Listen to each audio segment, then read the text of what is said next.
സംവരണങ്ങളൊക്കെ ഏത് രീതിയിലാണ് മാറ്റിമറിക്കപ്പെട്ടിട്ടുള്ളത്?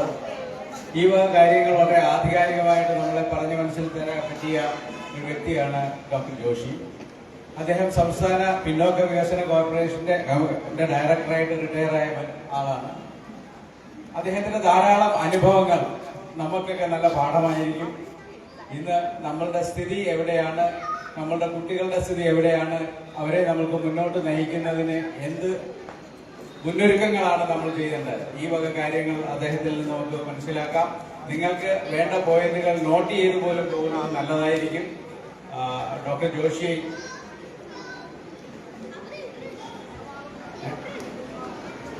ജോഷിയെ ഞാൻ വേദിയിലേക്ക് ക്ഷണിക്കുന്നു. ഡോക്ടർ ജോഷിയെ ഒരു പൊന്നാടയാണ് ആദരിക്കുന്നതിന് വേണ്ടി നമ്മുടെ പ്രസിഡന്റ് ശ്രീ എൻ സുഗതൻ അവരെ വിളിക്കുന്നു.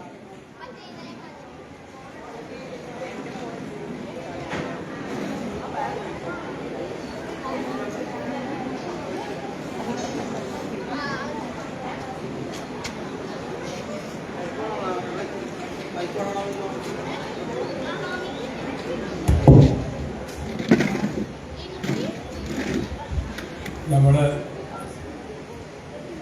ബഹുമാനപ്പെട്ട ജോഷി സാർ, ഇവിടെ എത്തിയിട്ടുള്ള നമ്മുടെ ശാഖാംഗങ്ങളെ, യൂണിറ്റ് ഭാരവാഹികളെ, സഹോദരന്മാരെ, നമ്മൾ എല്ലാ ഈ 19 കുടുംബത്തിലും ഈ സംവരണത്തെപ്പറ്റിയൊക്കെ നമ്മൾ സംസാരിക്കാറുണ്ട്. അതിന് അധികാരപരമായിട്ട് സംസാരിക്കാൻ പറ്റിയ ആളത് നമ്മുടെ ഡോക്ടർ ജോഷി സാറാണ്. അദ്ദേഹം പിന്നോക്ക സമുദായത്തിൻ്റെ ഡയറക്ടർ ബോർഡ് മെമ്പറായിരുന്നു. പിന്നെ ഓൾ ഇന്ത്യ പിന്നോക്ക സമുദായത്തിൻ്റെ സ്റ്റേറ്റ് പ്രസിഡന്റാണ്. അപ്പോൾ നമ്മുടെ സമൂഹം അനുഭവിക്കുന്ന നമുക്ക് സംവരണ കാര്യങ്ങളും ആനുകൂല്യങ്ങളും എല്ലാം ഭരണഘടനാപരമായി കിട്ടേണ്ട ആനുകൂല്യങ്ങളെല്ലാം കവർന്നു പോയിക്കൊണ്ടിരിക്കുകയാണ്. ഏത് രാഷ്ട്രീയക്കാർ വന്നാലും ഈഴവ സമുദായത്തിന് ഗുണകരമല്ലാത്ത ഒരു സ്ഥിതിവിശേഷമാണുള്ളത്.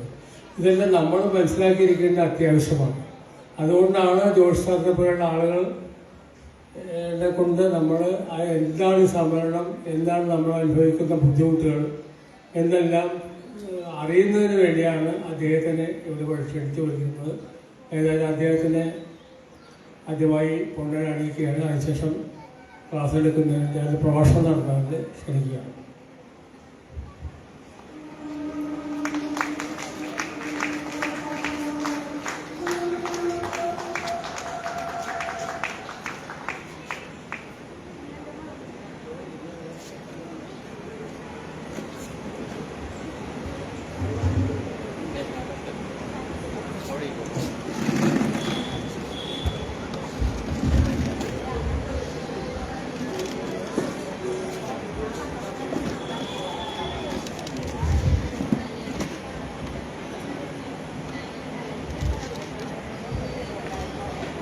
പ്രിയമുള്ളവരെ,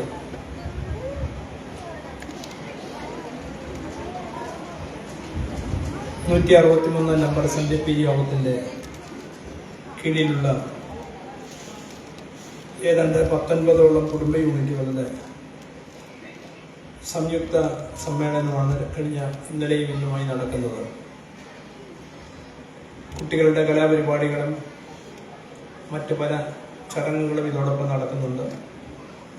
ഞങ്ങളുടെ നോട്ടീസിൽ തുടക്കത്തിൽ പറയുന്ന ഒരു സെന്റൻസ് വായിച്ചിട്ട് ഞാൻ കിടക്കാം. യുഗപ്രഭാവനായ ശ്രീനാരായണ ഗുരുദേവന്റെ ദർശന സരണിയിലെ ആത്മീയതയും ഭൗതികതയും സമന്വയിപ്പിച്ചുകൊണ്ട് ശ്രീനാരായണീയരെ പ്രബുദ്ധരാക്കുന്ന പ്രവർത്തനങ്ങളിൽ ഏർപ്പെട്ടിരിക്കുകയാണ് നാം. ഈ വാചകത്തിലെ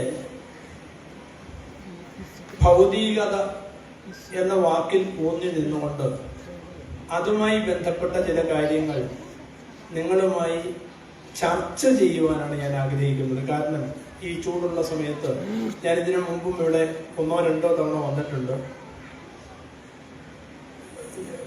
ഇന്ന് ഉച്ചയ്ക്ക് മുമ്പ് ഇനി വേറെ പരിപാടിയില്ല, കിസൊക്കെ ഉണ്ട്. ഞാൻ എന്തായാലും ഇപ്പോൾ സമയം വേണ്ട, 11 മണി കഴിഞ്ഞു. 12 മണി അല്ലെങ്കിൽ പരമാവധി 12 മുമ്പ് നിങ്ങൾക്ക് എന്തെങ്കിലും ചോദിക്കാനും പറയുവാനുണ്ടെങ്കിൽ അതിലൂടെ ചോദിച്ചിട്ട് നമുക്ക് പറയാം. മറ്റു സമയത്തിൻ്റെ ഒന്നും ആവശ്യമില്ല. കാരണം ഇപ്പോൾ ഞാൻ ഓഫീസിൽ വന്നിരുന്നപ്പോൾ സംസാരിക്കുകയായിരുന്നു. എനിക്ക് 22 വയസ്സുള്ളപ്പോൾ സർക്കാർ സർവീസിൽ കയറിയതാണ്. 38 വർഷം സർക്കാർ ഉദ്യോഗസ്ഥനായി ജോലി ചെയ്ത ശേഷം പെൻഷൻ പറ്റി പിരിഞ്ഞിട്ട് ഇപ്പോൾ 10 വർഷമായി. അതുകൊണ്ട് ഞാനൊരു വയസ്സനായിരുന്നു നിങ്ങളാരും ധരിക്കണ്ട. വയസ്സ് 46 ആയുള്ളൂ. അതിങ്ങനെ സ്ഥിരമായി നിൽക്കുകയാണ്. അതുകൊണ്ട് ആ ഒരു ധാരണ ആർക്കും ഉണ്ടാവണ്ട. എനിക്ക് 46 വയസ്സേ ആയുള്ളൂ. വയസ്സ് കൂടുതലൊന്നും ആയിട്ടില്ല. പിന്നെ കഴിഞ്ഞ ദിവസം എൻ്റെ പെങ്ങള് എൻ്റെ വീട്ടിൽ ആരെയും വിളിച്ചിട്ട് പറഞ്ഞു, ഇന്ന് അവൻ്റെ ബർത്ത്ഡേ ആണ്, നമുക്ക് ആഘോഷിക്കണ്ടെന്ന് ചോദിച്ചു. എന്തോന്ന് ബർത്ത്ഡേ? നിനക്ക് സപ്തതിയാണെന്ന്. ഞാൻ ചോദിച്ചു, നീ ഇനി വർത്തമാനം പറയുന്നത് വലിയ വായ അടക്കണം മിണ്ടിപ്പോരെന്ന് പറഞ്ഞു. എനിക്ക് 70 വയസ്സായെന്ന് ആരെങ്കിലും പറഞ്ഞ് ഞാൻ സമ്മതിച്ചു കൊടുക്കുമോ? അത് ആരും മനസ്സില്ല എനിക്ക്. അപ്പോൾ നമ്മുടെ ചില ചിന്തകളും ധാരണകളും ഒക്കെയാണ് നമ്മളെ മുമ്പോട്ട് നയിക്കുന്നത്. ശ്രീനാരായണ ഗുരു ആധ്യാത്മിക ജീവിതത്തോടൊപ്പം തൻ്റെ ആയുസ്സും വവസ്സും ആത്മതപസ്സും ബലി ചെയ്തത് അന്യർക്ക് ഗുണം ചെയ്യുന്നതിന് വേണ്ടിയാണ്. സാധാരണ സന്യാസിമാരൊക്കെ സന്യസിക്കുന്ന എന്തിനാണ്? അവർക്ക് ഉടലോടെ സ്വർഗത്തിൽ പോകണം. അവരുടെ സ്വന്തം കാര്യങ്ങളൊക്കെ നേടിയെടുക്കാൻ വേണ്ടിയാണ് പലരും സന്യസിക്കുന്നത്. പക്ഷെ ഗുരുവിന്റെ സന്യാസം അന്യർക്ക് ഗുണം ചെയ്യുന്നതിന് വേണ്ടിയായിരുന്നു എന്ന ചിന്ത നമുക്കുണ്ടാവണം. ഞാൻ എൻ്റെ പ്രായവും സർവീസിൽ കയറിയതൊക്കെ പറഞ്ഞത് 1979-80 അല്ലെ 79 അവസാനം ഈ സംവരണവുമായി ബന്ധപ്പെട്ട BP മണ്ഡൽ, വിദ്യാശ്വരി പ്രസാദ് മണ്ഡൽ തെളിവെടുപ്പിനായി തിരുവനന്തപുരത്ത് കനകക്കുന്ന് കൊട്ടാരത്തിൽ വന്നു. അപ്പൊ തെളിവെടുപ്പ് കൊടുക്കാനായിട്ടുള്ള ആൾക്കാരന്ന് പ്രതാപ് സിംഗ് അടക്കമുള്ള ആൾക്കാരാണ് യോഗത്തിന്റെ ഭാരവാഹികൾ. അപ്പൊ അന്ന് ഇവിടെ മീറ്റിങ്ങോ കാര്യങ്ങളൊക്കെ നടക്കുമ്പോൾ ചായ എടുക്കണം, പാത്രം എടുക്കണം, ഇതൊക്കെ കൊടുക്കണം എന്ന് പറഞ്ഞതുപോലെ ഈ ആളുകൾക്ക് വേണ്ടി അത്യാവശ്യം പരികർമ്മിയെ പോലെയൊക്കെ ഞാൻ നിന്നിട്ടുണ്ട്. അതിനകത്തോട്ടൊന്നും പോയിട്ടില്ല, ചർച്ച ചെയ്യാനോ അഭിപ്രായം പറയാനോ ഒന്നും പോയിട്ടില്ല. അതിനുള്ള അവസരമൊന്നും എനിക്കില്ലായിരുന്നു. അപ്പൊ അന്ന് തുടങ്ങി. അത് കഴിഞ്ഞ് മണ്ഡൽ കമ്മീഷൻ റിപ്പോർട്ട് കൊടുത്തു. റിപ്പോർട്ട് നടപ്പാക്കണമെന്ന് ആവശ്യപ്പെട്ടുകൊണ്ട് നാട്ടിലെല്ലാം നടന്ന ബഹളത്തിൽ പങ്കെടുത്തുകൊണ്ട് ഞാൻ പാലയാണ്, മേലിച്ചി താലൂക്കാണ്, താലൂക്ക് ഓഫീസ് പിക്കറ്റ് ചെയ്ത് അറസ്റ്റ് ചെയ്ത് ജയിലിലും കൊണ്ടിട്ടു. സർക്കാർ ഉദ്യോഗസ്ഥനായിരിക്കുകയാണെന്ന് മനസ്സിലാക്കുക. അന്നത്തെ ആവേശം കൊണ്ടൊക്കെയാണ്. അത് കഴിഞ്ഞ് എല്ലാവരെയും ജയിലിൽ കൊണ്ടുപോയി പേരെഴുതി വിട്ടിട്ട് തിരിച്ചു വിട്ടു. അതുകൊണ്ട് അകത്തൊന്നും പോയില്ല. പിന്നീട് ഇതുമായി ബന്ധപ്പെട്ട സുപ്രീം കോടതി കേസായി. 1990 നടപ്പാക്കാനായിട്ട് ആരും നടപ്പാക്കിയില്ല. VP സിംഗ് വന്ന് നടപ്പാക്കണം പറഞ്ഞ് VP സിംഗ് നടപ്പാക്കുന്ന പ്രഖ്യാപനം വന്നപ്പോൾ ബഹളമായി, കലാപമായി, ആത്മഹൂതിയായി. Case supreme കോടതിയിലെത്തി. ഒടുവിൽ സുപ്രീം കോടതിയിൽ നിന്ന് വിധി വന്നു. സുപ്രീം കോടതിയിൽ നിന്ന് വിധി വന്നപ്പോൾ മണ്ഡൽ കമ്മീഷൻ ശുപാർശ പ്രകാരം 27% സംവരണം പിന്നോക്ക സമുദായങ്ങൾക്ക് നൽകുവാനുള്ള തീരുമാനം ശരിവെച്ചുകൊണ്ട് അങ്ങനെ കൊടുക്കുന്ന ജോലിയിൽ നിന്നും ക്രീമിലെയർ വിഭാഗത്തെ ഒഴിവാക്കിക്കൊണ്ടുമാണ് വിധി വന്നത്. അത് വന്ന ശേഷം ഈ ക്രീമിലെയറിനെ കുറിച്ചുള്ള ബോധവൽക്കരണം, ചർച്ച, ക്ലാസ് ഇതുമൊക്കെ ആയിട്ട് നടന്നു. ഞാൻ ഈ 88 അല്ലെ 80കളിൽ നടക്കുമ്പോൾ പറയുമായിരുന്നു, ഈ സംവരണം എന്ന് കേൾക്കുമ്പോൾ നമ്മുടെ പലരുടെയും ചിന്തയും നമ്മുടെ പലരുടെയും ധാരണയും ഇത് മോശപ്പെട്ട ഒരു കാര്യമാണ്. ഈ സംവരണം എന്ന് പറഞ്ഞു കഴിഞ്ഞാൽ വെറുതെ ആളുകളെ മോശമാക്കരുത്, ഇത് മോശമായ കാര്യമാണ്, ഇതൊക്കെ പഠിച്ച് മിടുക്കരായി മെറിറ്റ് നേടുന്ന ആളുകൾക്ക് മാത്രം കിട്ടേണ്ടതാണ്. പിന്നെ അതിനകത്ത് ജനസംവരണം എന്നൊക്കെ പറയുന്നത് കേട്ട് കുറെ ആളുകൾ അത് ശരിയാണല്ലോ എന്ന് വിചാരിച്ച് അതിന്റെ പുറകെ നടന്നു. ഞാനിത് പ്രസംഗിക്കുകയോ അല്ലെങ്കിൽ സമരങ്ങളിൽ പങ്കെടുക്കുമ്പോൾ പറയാറുണ്ട്, ഞാൻ ഈ സംവരണം വേണമെന്ന് പറയുന്നത് എനിക്ക് ഇനിയൊരു ജോലി കിട്ടാൻ വേണ്ടിയല്ല, എൻ്റെ കുടുംബത്തിൽ ഇനി ആർക്കും ജോലി കിട്ടാനില്ല. ഉള്ളതിൽ 4 മക്കളുള്ളതിൽ ഇളയ ആൾക്ക് ബാങ്കിലും ജോലിയുണ്ട്, ഞങ്ങൾക്ക് ഇനി അതിൻ്റെ ആവശ്യമില്ല എന്ന് പറഞ്ഞു. ഈ പ്രസംഗം ഇങ്ങനെ കുറെ കാലം തുടർന്നു. പിന്നീട് 90-ൽ സുപ്രീം കോടതി വിധി വന്നു കഴിഞ്ഞപ്പോൾ അന്നേരം അതിനെതിരെ വർത്താനം പറഞ്ഞു നടക്കി. അന്ന് ഞാൻ പറഞ്ഞു, അതിനു മുമ്പ് ഞാൻ പറഞ്ഞു, ഞാൻ കല്യാണം കഴിച്ചില്ല, മക്കളില്ലെന്ന് പറഞ്ഞെങ്കിലും 88 കല്യാണം കഴിഞ്ഞ് 90-ൽ എനിക്കൊരു കൊച്ചും ഉണ്ടായി. അപ്പൊ ക്രീമിലെയർ മാനദണ്ഡത്തിനെതിരെ പറഞ്ഞു എന്റെ കൊച്ചിന് 1 വയസ്സേ ആയുള്ളൂ, അല്ലെങ്കിൽ 2 വയസ്സേ ആയുള്ളൂ, അവർക്കും ജോലി കിട്ടാൻ വേണ്ടി അല്ലെന്ന് പറഞ്ഞു. അങ്ങനെ 90 മുതൽ 2000 വരെ ഇത് പറഞ്ഞുകൊണ്ട് പറഞ്ഞു, കൊച്ചിന് പ്രായമായില്ല, കൊച്ചിന് ജോലി കിട്ടാൻ വേണ്ടിയല്ലെന്ന്. അങ്ങനെ പറഞ്ഞു എൻ്റെ മകനിപ്പോൾ വയസ്സ് 35. ഇനി ഞാൻ ആർക്കു വേണ്ടി വർത്തമാനം പറയേണ്ടതല്ല. പക്ഷെ ഇപ്പോഴും ഞാൻ പറഞ്ഞുകൊണ്ടിരിക്കുക, സംവരണം നടപ്പാക്കണം, ക്രിമി ലെയർ മാനദണ്ഡത്തിൽ മാറ്റം വരുത്തണം, ഇതെല്ലാം വേണമെന്ന്. അപ്പൊ ഇങ്ങനെ പറഞ്ഞുകൊണ്ട് നടന്നിട്ടുണ്ടെങ്കിലും ഇതെല്ലാം നഷ്ടപ്പെട്ടുകൊണ്ടിരിക്കുകയാണ്. അപ്പം തമാശന് എൻ്റെ നാട്ടിൽ പണ്ടുണ്ടായിരുന്ന ഒരാൾ പറയും, അയാളുടെ കുടുംബത്തിൽ 15 പേരെ ആകെ കള്ളുകൂടിയന്മാരുണ്ടായിരുന്നുള്ളൂ. 100 പേരുള്ള വലിയ കുടുംബമാണ്, 150 അംഗങ്ങളൊക്കെ ഉണ്ട്. അപ്പൊ പുള്ളി പറഞ്ഞു, MP മൻമോഹൻ സാർ മദ്യനിരോധന സമിതിയായിട്ട് ഇറങ്ങി ആ പ്രവർത്തനം സജീവമായി അതിന്റെ മൂർധന്യത്തിൽ എത്തിയപ്പോൾ 15 കുടിയന്മാരുണ്ടായിരുന്ന എൻ്റെ കുടുംബത്തിൽ ഇപ്പം 150 കുടിയന്മാരുണ്ടെന്ന്. ഞാനിത് പറഞ്ഞത് ജാതിഭേദം മതദ്വേഷം ഏതുമില്ലാതെ സർവരും സോദരത്വേന വാഴുന്ന മാതൃകാ സ്ഥാനത്തെ കെട്ടിപ്പടുക്കാൻ വേണ്ടിയാണ് ശ്രീനാരായണ ഗുരുവിന്റെ പ്രവർത്തനം തുടങ്ങിയത്. 1888 അരിവിപ്പുറത്ത് ശിവപ്രതിഷ്ഠയോടുകൂടി അവിടെ രേഖപ്പെടുത്തിയത് ഇതാണ്: ജാതിഭേദം മതദ്വേഷം ഏതുമില്ലാതെ സർവരും സോദരത്വേന വാഴുന്ന മാതൃകാ സ്ഥാനം. 100 വർഷം കഴിഞ്ഞു, 130 വർഷം കഴിഞ്ഞു. ഇപ്പോഴത്തെ അവസ്ഥ എന്താ? ഇത്രയേറെ വർഗീയതയുള്ള ഒരു നാട്, ഇത്രയേറെ മതവിദ്വേഷമുള്ള ഒരു നാട്, നിങ്ങൾ അംഗീകരിച്ചാലും അംഗീകരിച്ചില്ലെങ്കിലും കേരളമാണെന്ന് നടുവ് നിവർത്തി നവോത്ഥാന നാടാണ്, ശ്രീനാരായണ ഗുരുവിന്റെ നാടാണ്, മഹാത്മാ അയ്യങ്കാളിയുടെ നാടാണ്, പണ്ഡിറ്റ് കറുപ്പന്റെ നാടാണ്, സഹോദരൻ അയ്യപ്പന്റെ നാടാണ് എന്നൊക്കെ ആവേശത്തോടെ പറയുന്ന ആളുകൾ ആത്മപരിശോധന നടത്തിയാൽ ഇന്ന് കേരളത്തിൽ ഉള്ളതുപോലെ വർഗീയത മറ്റൊരു സംസ്ഥാനത്തുമില്ല എന്നാണ് എന്റെ വിലയിരുത്തൽ. പക്ഷേ ഇവിടെ ഇത് പറയുന്ന ആളുകൾ, ഞാൻ മതേതരത്വം പറയുന്ന ജാതിമത വിദ്വേഷമൊന്നും എനിക്ക് ഇല്ലെന്ന് പറയുന്നയാള് നാവെടുത്ത 40 വട്ടം വിദ്വേഷം തന്നെയാണ് പ്രചരിപ്പിക്കുന്നത്. ഇത് പ്രചരിപ്പിക്കുന്ന ആളുകൾക്ക് ഇന്ധനമായി മാറുകയാണ് ഈ ആളുകളിൽ പലരും. നാം ആത്മപരിശോധന നടത്തണം. ശ്രീനാരായണ ധർമ്മ പരിപാലന യോഗത്തിന്റെ ഒരു ശാഖാ പ്രവർത്തകരാണ് നമ്മളൊക്കെ. നാം യഥാർത്ഥത്തിൽ ശ്രീനാരായണ ധർമ്മത്തിൽ അധിഷ്ഠിതമായ പ്രവർത്തനമാണോ നടത്തിക്കൊണ്ടിരിക്കുന്നത് എന്ന ആത്മപരിശോധന നടത്തണം. ഇങ്ങനെ ഒരു ആത്മപരിശോധന നടത്തണം എന്ന് നിങ്ങളോട് പറയാൻ മാത്രമാണ് ഞാനിവിടെ വന്നത്. ഈ ആത്മപരിശോധന നടത്തിയാൽ നമുക്കൊരു പക്ഷെ തിരിച്ചറിവുണ്ടാവും. ആ തിരിച്ചറിവിലൂടെ നമ്മുടെ പ്രവർത്തനങ്ങളെ നമ്മൾ വീണ്ടും ഒന്ന് ഗതിമാറ്റി വിട്ടാൽ ഒരു പക്ഷെ നാം രക്ഷപ്പെട്ടേക്കാം. ഒരു പക്ഷേ നാം രക്ഷപ്പെടാവുന്ന പോക്കല്ല പോകുന്നതെന്നുള്ള കാര്യം നമ്മൾ തിരിച്ചറിയുന്നില്ല. നാം നാശത്തിന്റെ പടുകുഴിയിലേക്ക് പോയിക്കൊണ്ടിരിക്കുകയാണ് എന്ന വസ്തുത നാം തിരിച്ചറിയുന്നില്ല. നാം മുങ്ങുന്ന ഒരു കപ്പലിൽ യാത്ര ചെയ്യുകയാണെങ്കിൽ ആ കപ്പലിനുള്ളിലെ നമ്മുടെ മുറിയിൽ ഒരു ചെറിയ ക്യാബിൻ ഉണ്ടാവും.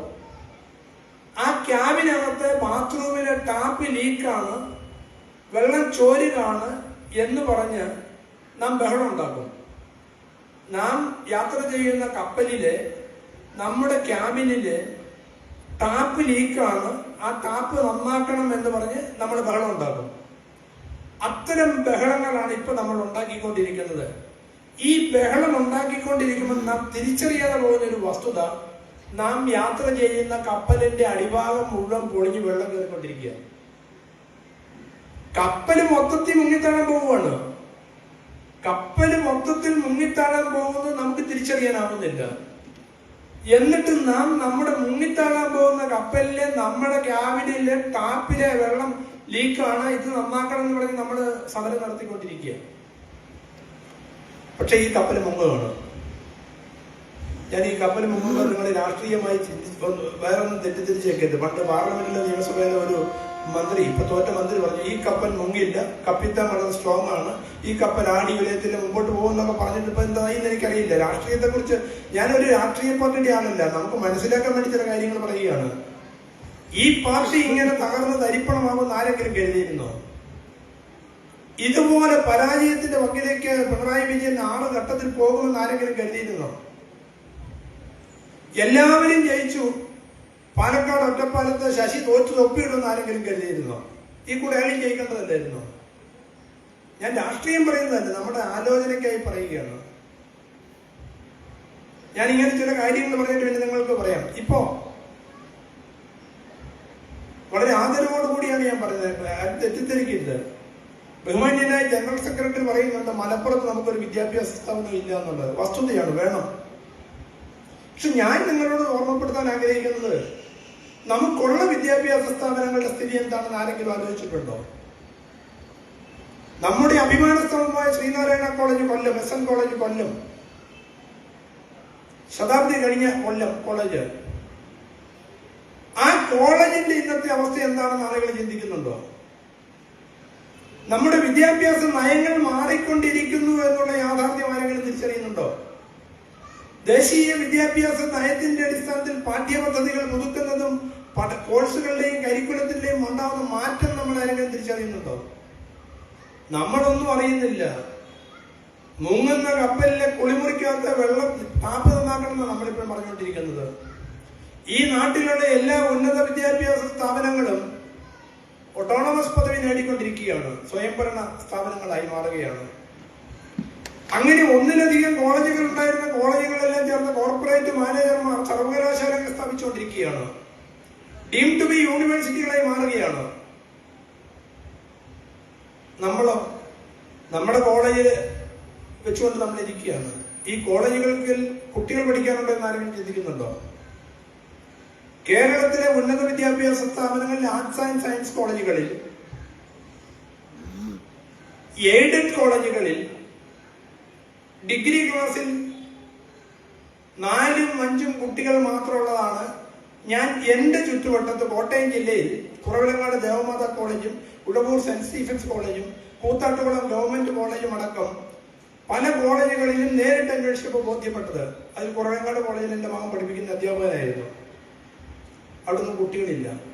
എയ്ഡഡ് കോളേജുകളിൽ കുട്ടികളില്ലെന്ന് നാം മനസ്സിലാക്കണം. ഈ കുട്ടികൾ എങ്ങോട്ടാ പോകുന്നതെന്ന് മാതാപിതാക്കൾ ആലോചിക്കുക. എങ്ങനെയെങ്കിലും +2 കഴിഞ്ഞിട്ട് എന്നെ ആസ്ട്രേലിയക്ക് വിടണം, എന്നെ കാനഡയ്ക്ക് വിടണം, എന്നെ ന്യൂസിലാൻഡിന് വിടണം, എന്നെ റഷ്യക്ക് വിടണം. ഇങ്ങനെ ഈ രാജ്യം വിട്ട് പുറത്തേക്ക് പോകുവാനുള്ള വെപ്രാളമാണ് നടത്തിക്കൊണ്ടിരിക്കുന്നത്. ഇങ്ങനെ പുറത്തേക്ക് പോകുന്ന കുട്ടികൾ അവിടെ എന്താണ് സംഭവിച്ചുകൊണ്ടിരിക്കുന്നത് എന്നുള്ളതിനെ കുറിച്ച് ആലോചിച്ചിട്ടുണ്ടോ? പല രാഷ്ട്രങ്ങളും വിദേശത്തേക്കുള്ള ആളുകളുടെ വിസയൊക്കെ തടഞ്ഞുകൊണ്ടിരിക്കുകയാണ്. പോയിട്ട് പലപ്പോഴും മടങ്ങി വരാൻ കഴിയാത്ത സാഹചര്യം നടക്കുകയാണ്. അപ്പൊ ഇത്തരം കാര്യങ്ങളൊക്കെ നമ്മൾ ആലോചിക്കണം, ചിന്തിക്കണം. പക്ഷെ ഇത് ആലോചിക്കാനും ചിന്തിക്കാനും നമുക്ക് സമയമില്ല. ഇത് ആലോചിക്കാനും ചിന്തിക്കാനും നമുക്ക് സമയം തരാതെ നമ്മുടെ എല്ലാ ക്ഷേത്രങ്ങളും അമ്പലങ്ങളും പുനരുദ്ധരിക്കുവാനും പുനരുദ്ധാനം ചെയ്യുവാനും, അമ്പലങ്ങളിലെ ഉത്സവങ്ങൾ ആന 1 അല്ലെങ്കിൽ ആന 9 വേണം, വെടിക്കെട്ട് 1 മണിക്കൂറല്ല 9 മണിക്കൂർ വേണം. പിന്നെ ഇപ്പൊ നടത്തുന്ന പൂജയും ഹോമം ഒന്നും പോലെ 10,000 പൂജയും ഹോമവും കൂടെ വേറെ നടത്തണം. ഇപ്പോൾ ഉള്ള പ്രതിഷ്ഠകളൊന്നും പോലെ സാധാരണ പ്രതിഷ്ഠകളെ മാറ്റി വെങ്കല പ്രതിഷ്ഠ വെക്കണം, അല്ലെങ്കിൽ സ്വർണ്ണ പ്രതിഷ്ഠ വെക്കണം. ആരാധന അമ്പലങ്ങളുടെ മാത്രമല്ല, എല്ലാ ആരാധനാലയങ്ങളും കേരളത്തിൽ വളർന്നുകൊണ്ടിരിക്കുക, എല്ലാവരും ശക്തരായിക്കൊണ്ടിരിക്കുകയാണ്. ഇപ്പോ ഇതൊക്കെ ഒരു 100 വർഷം മുമ്പ് ക്ഷേത്രത്തിൽ പോകാൻ കഴിയില്ലായിരുന്നു, വഴി നടക്കാൻ പാടില്ലായിരുന്നു, വിദ്യ അഭ്യസിക്കാൻ പാടില്ലായിരുന്നു. മഹാത്മാ അയ്യങ്കാളി പഞ്ചമി എന്ന പിഞ്ചുകുട്ടി ബാലികയുടെ കൈ പിടിച്ചുകൊണ്ട് ഊരുട്ടമ്പലത്തെ പള്ളിക്കൂടത്തിൽ ചേർക്കാൻ ചെന്നപ്പോ അവിടുത്തെ പ്രമാണിമാരെല്ലാവരുടെ തല്ലി ഓടിക്കാൻ ശ്രമിച്ചു. അവർ പറഞ്ഞ കാരണം, ഈ പുലയക്കുട്ടിയൊക്കെ ഈ സ്കൂളിൽ വന്നു കഴിഞ്ഞാൽ പിന്നെ ഞങ്ങളുടെ കുട്ടികളൊക്കെ എവിടെ ഇരിക്കുന്നതെന്നാണ്. കാരണം പുലയക്കുട്ടി ഇരിക്കുന്നിടത്ത് ഈ കുട്ടിക്ക് ഇരിക്കാൻ പറ്റത്തില്ലല്ലോ. അന്ന് മഹാത്മാ അയ്യങ്കാളി പറഞ്ഞു, പഠിക്കാൻ പാഠപുസ്തകം ഞങ്ങൾക്ക് തരുന്നില്ലെങ്കിൽ നിങ്ങൾക്കൊക്കെ ഭക്ഷണം ഉണ്ടാക്കുന്ന പാടത്തേക്ക് ഇറങ്ങില്ല, അവിടെ മുട്ടപ്പൊല്ല് പഠിപ്പിക്കും എന്ന് പറഞ്ഞ് സമരം ചെയ്തു. അങ്ങനെ വിദ്യാഭ്യാസത്തിനുള്ള അവസരം നേടി വിദ്യ അഭ്യസിച്ചു. അവസാനം തൊഴിലവസരം നേടി. ശ്രീനാരായണ ഗുരു ഒരു ജനത അന്ധവിശ്വാസങ്ങളിലും അനാചാരങ്ങളിലും കിടന്ന് യാതൊരു മനുഷ്യത്വപരമായ പുരോഗതിയും നേടുന്ന മനുഷ്യാവകാശങ്ങൾ നിഷേധിക്കപ്പെട്ടു കഴിഞ്ഞപ്പോ അവരെ ഉയർത്തിക്കൊണ്ടുവരുന്നതിന് വേണ്ടിയുള്ള മാനദണ്ഡങ്ങളും മാർഗനിർദ്ദേശങ്ങളും പ്രവർത്തനങ്ങളും നടത്തിയിട്ട് ഉപദേശങ്ങളും നമ്മളെ പ്രവർത്തിച്ച് കാണിച്ചു തന്നു. ഒരുപാട് ക്ഷേത്രങ്ങളിലെ പ്രതിഷ്ഠകളും പ്രതിമകളും ഒക്കെ വലിച്ചെറിഞ്ഞു, പിഴുതെറിഞ്ഞു. ദുർദേവതകൾ എന്ന് പറഞ്ഞ് കണ്ടെത്തിയതെല്ലാം വലിച്ചെറിഞ്ഞു. എന്നിട്ട് ക്ഷേത്ര സങ്കല്പത്തെക്കുറിച്ചും ക്ഷേത്ര സങ്കേതത്തെക്കുറിച്ചും ആരാധനകൾ ക്രമങ്ങളെക്കുറിച്ചും നല്ല ഉപദേശവും തന്നു. അതിലൂടെ നാം വളർന്ന് ശക്തരായി മുമ്പോട്ട് വന്നു. ഇപ്പൊ നമ്മുടെ നാട്ടിൽ നടക്കുന്ന എന്താണ്? ഗുരു പിഴുതെറിഞ്ഞ എല്ലാ വിഗ്രഹങ്ങളും പുനഃസ്ഥാപിക്കാനുള്ള ശ്രമം നടക്കുക നാട്ടിലെല്ലാം. ഭൂരിപക്ഷം വരുന്ന ജനതയെ ബ്രാഹ്മണ്യത്തിന്റെയും ചാതുർവർണ്ണ വ്യവസ്ഥയുടെയും പേരിൽ അടക്കി വാണിരുന്ന ഹിന്ദുത്വം. ഞാൻ ഹിന്ദു ഹിന്ദു എന്ന് പറയുമ്പോൾ നിങ്ങൾ ആരെങ്കിലും നെറ്റി വിളിച്ചിട്ടോ നിങ്ങൾ ആരെങ്കിലും എന്നോട് ദേഷ്യപ്പെട്ടിട്ടോ ഒരു കാര്യവുമില്ല. ഈ ഹിന്ദു എന്ന് ഞാൻ പറയുന്ന ഹിന്ദു, അല്ലെങ്കിൽ പൊതുസമൂഹത്തിൽ നാം ഇപ്പോൾ കേൾക്കുന്ന ഹിന്ദു, ഇതൊരു പൊളിറ്റിക്കൽ ഹിന്ദുവാണ്.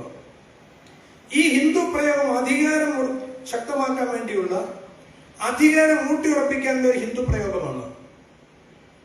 ഈ ഹിന്ദു പ്രയോഗത്തിലൂടെയാണ് നമ്മയൊക്കെ ഒരു ജനതയെ പൂർണ്ണമായും അടിച്ചമർത്തിയിരുന്നത്. ഞാനിത് പറഞ്ഞിട്ടുണ്ട്, മുസ്ലിങ്ങളും ക്രിസ്ത്യാനികളും ആരും എന്നോട് വഴക്കുണ്ടാക്കാൻ പറ്റില്ല. ഞാൻ ഇപ്പോൾ പറയുന്നത് ഈ ഒരു സാഹചര്യത്തിൽ, ഈ ഒരു സന്ദർഭത്തിൽ സൂചിപ്പിക്കുന്ന കാര്യമാണ്, നിങ്ങൾക്ക് മനസ്സിലാകാൻ വേണ്ടി. നിങ്ങൾക്ക് മനസ്സിലായില്ലെങ്കിൽ നിങ്ങൾ കേൾക്കാൻ വേണ്ടി, കേട്ടിട്ട് മനസ്സിലാകുന്നവർ മനസ്സിലാക്കുക. എനിക്ക് തെറ്റാണ്, ഞാൻ തിരുത്താം. അത് നമുക്ക് അങ്ങോട്ടും ഇങ്ങോട്ടും സംവാദം നടത്താം. ശ്രീനാരായണ ഗുരു 1925 1915 മഹാത്മാഗാന്ധി ഹിന്ദു മഹാസഭ ഉണ്ടാക്കി. 1925 RSS ഉണ്ടാക്കി. രണ്ടുപേരുടെയും താല്പര്യം ഹിന്ദു രാഷ്ട്രം ഉണ്ടാക്കുക എന്നുള്ളതായിരുന്നു. 1903 മുസ്ലിം ലീഗ് ഉണ്ടായി, അഖിലേന്ത്യാ അടിസ്ഥാനത്തിൽ ലീഗ് ഉണ്ടായി. ആ ചരിത്രമൊന്നും ഞാൻ വിശദമാക്കാൻ പോകുന്നില്ല. RSS ഉണ്ടായതിന്റെ 11ാം ദിവസം ശ്രീനാരായണ ഗുരു 1925 ഒക്ടോബർ മാസം 8ാം തീയതി മറ്റാണ്, എന്നിട്ട് സെപ്റ്റംബറിലോ ഓഗസ്റ്റിലോ, ഡേറ്റ് ഇപ്പൊ മറന്നു, ഡേറ്റ് നോക്കിയാൽ പറയാം, എന്തായാലും 25 ഈ ഹിന്ദുത്വവാദം ശക്തമാവുകയും ഹിന്ദു രാഷ്ട്രവും അത്തരം പ്രവർത്തനങ്ങളും വളർന്നു വരുന്നതും കണ്ടപ്പോ ഗുരു പറഞ്ഞു, അത് CV കുഞ്ഞിരാമനുമായി പത്രാധിപർ CV കുഞ്ഞിരാമൻ, കേരള കോളേജിയുടെ സ്ഥാപകൻ CV കുഞ്ഞിരാമനുമായി ഗുരു നടത്തിയ അഭിമുഖത്തിൽ ഗുരു പറഞ്ഞത് കേരള കൗമുദി പത്രത്തിൽ അച്ചടിച്ച് പ്രസിദ്ധീകരിച്ചു. ഗുരു ജീവിച്ചിരിക്കുക തന്നെ, അതിനകത്ത് സംശയം ഉണ്ടാകാതിരിക്കാൻ വേണ്ടി ആ പത്രാധിപർ തന്നെ ആ വസ്തുത രേഖപ്പെടുത്തിയിട്ടുണ്ട്. ഞങ്ങൾ ഈ സംസാരിച്ച കാര്യങ്ങളെല്ലാമാണ് ഇതിനകത്ത് എഴുതി ചേർത്തിരിക്കുന്നത്. ഈ എഴുതി ചേർത്തിരിക്കുന്ന കാര്യങ്ങളെല്ലാം ഗുരുവിനെ വായിച്ച് കേൾപ്പിച്ചതാണ്, എന്നിട്ടാണ് പ്രസിദ്ധീകരിക്കുന്നത് പറഞ്ഞത്. നമുക്ക് സംശയത്തിന്റെ കാര്യമില്ല. അപ്പൊ ഗുരു പറഞ്ഞു, ഹിന്ദു മതം എന്നൊരു മതമേ ഇല്ലല്ലോ എന്ന് പറഞ്ഞാൽ അങ്ങനെ ഒരു മതമില്ല. ഞാൻ ഇതിപ്പോ ഇവിടെ പറയുന്നതിന്റെ ഒരു കാര്യമുണ്ട്, അത് ഞാൻ പിന്നീട് വരാം. എന്തുകൊണ്ടാണ് ഹിന്ദു മതം എന്നൊരു മതമില്ലല്ലോ എന്ന് പറഞ്ഞത്? ഇത് ശൈവമതം, വൈഷ്ണവമതം, ദ്വൈതമതം, അദ്വൈതമതം, വിശിഷ്ടാദ്വൈതം, പൗരാണിക മതം, ഇങ്ങനെ 11 മതങ്ങളുടെ ഒരു പൊതുപ്പേര് മാത്രമാണ് ഹിന്ദുമതം. ഈ 11 മതങ്ങൾക്കും മതങ്ങൾ എന്നാൽ അഭിപ്രായം എന്നാണെന്നും ഓരോരുത്തർക്കും ഓരോ അഭിപ്രായമാണെന്നും, അല്ലാതെ നമ്മൾ ഇതെല്ലാം ഒരു മതമാണെന്ന് പറഞ്ഞിട്ട് കാര്യമില്ല. 20,000 കോടി ആളുകളുണ്ടെങ്കിൽ 20,000 കോടി മതങ്ങളും ഉണ്ട് എന്ന് ഗുരു പറഞ്ഞു. കാരണം എന്താണ്? ഗുരുവിന്റെ ദൃഷ്ടിയിൽ മതം വ്യക്തിയധിഷ്ഠിതമാണ്.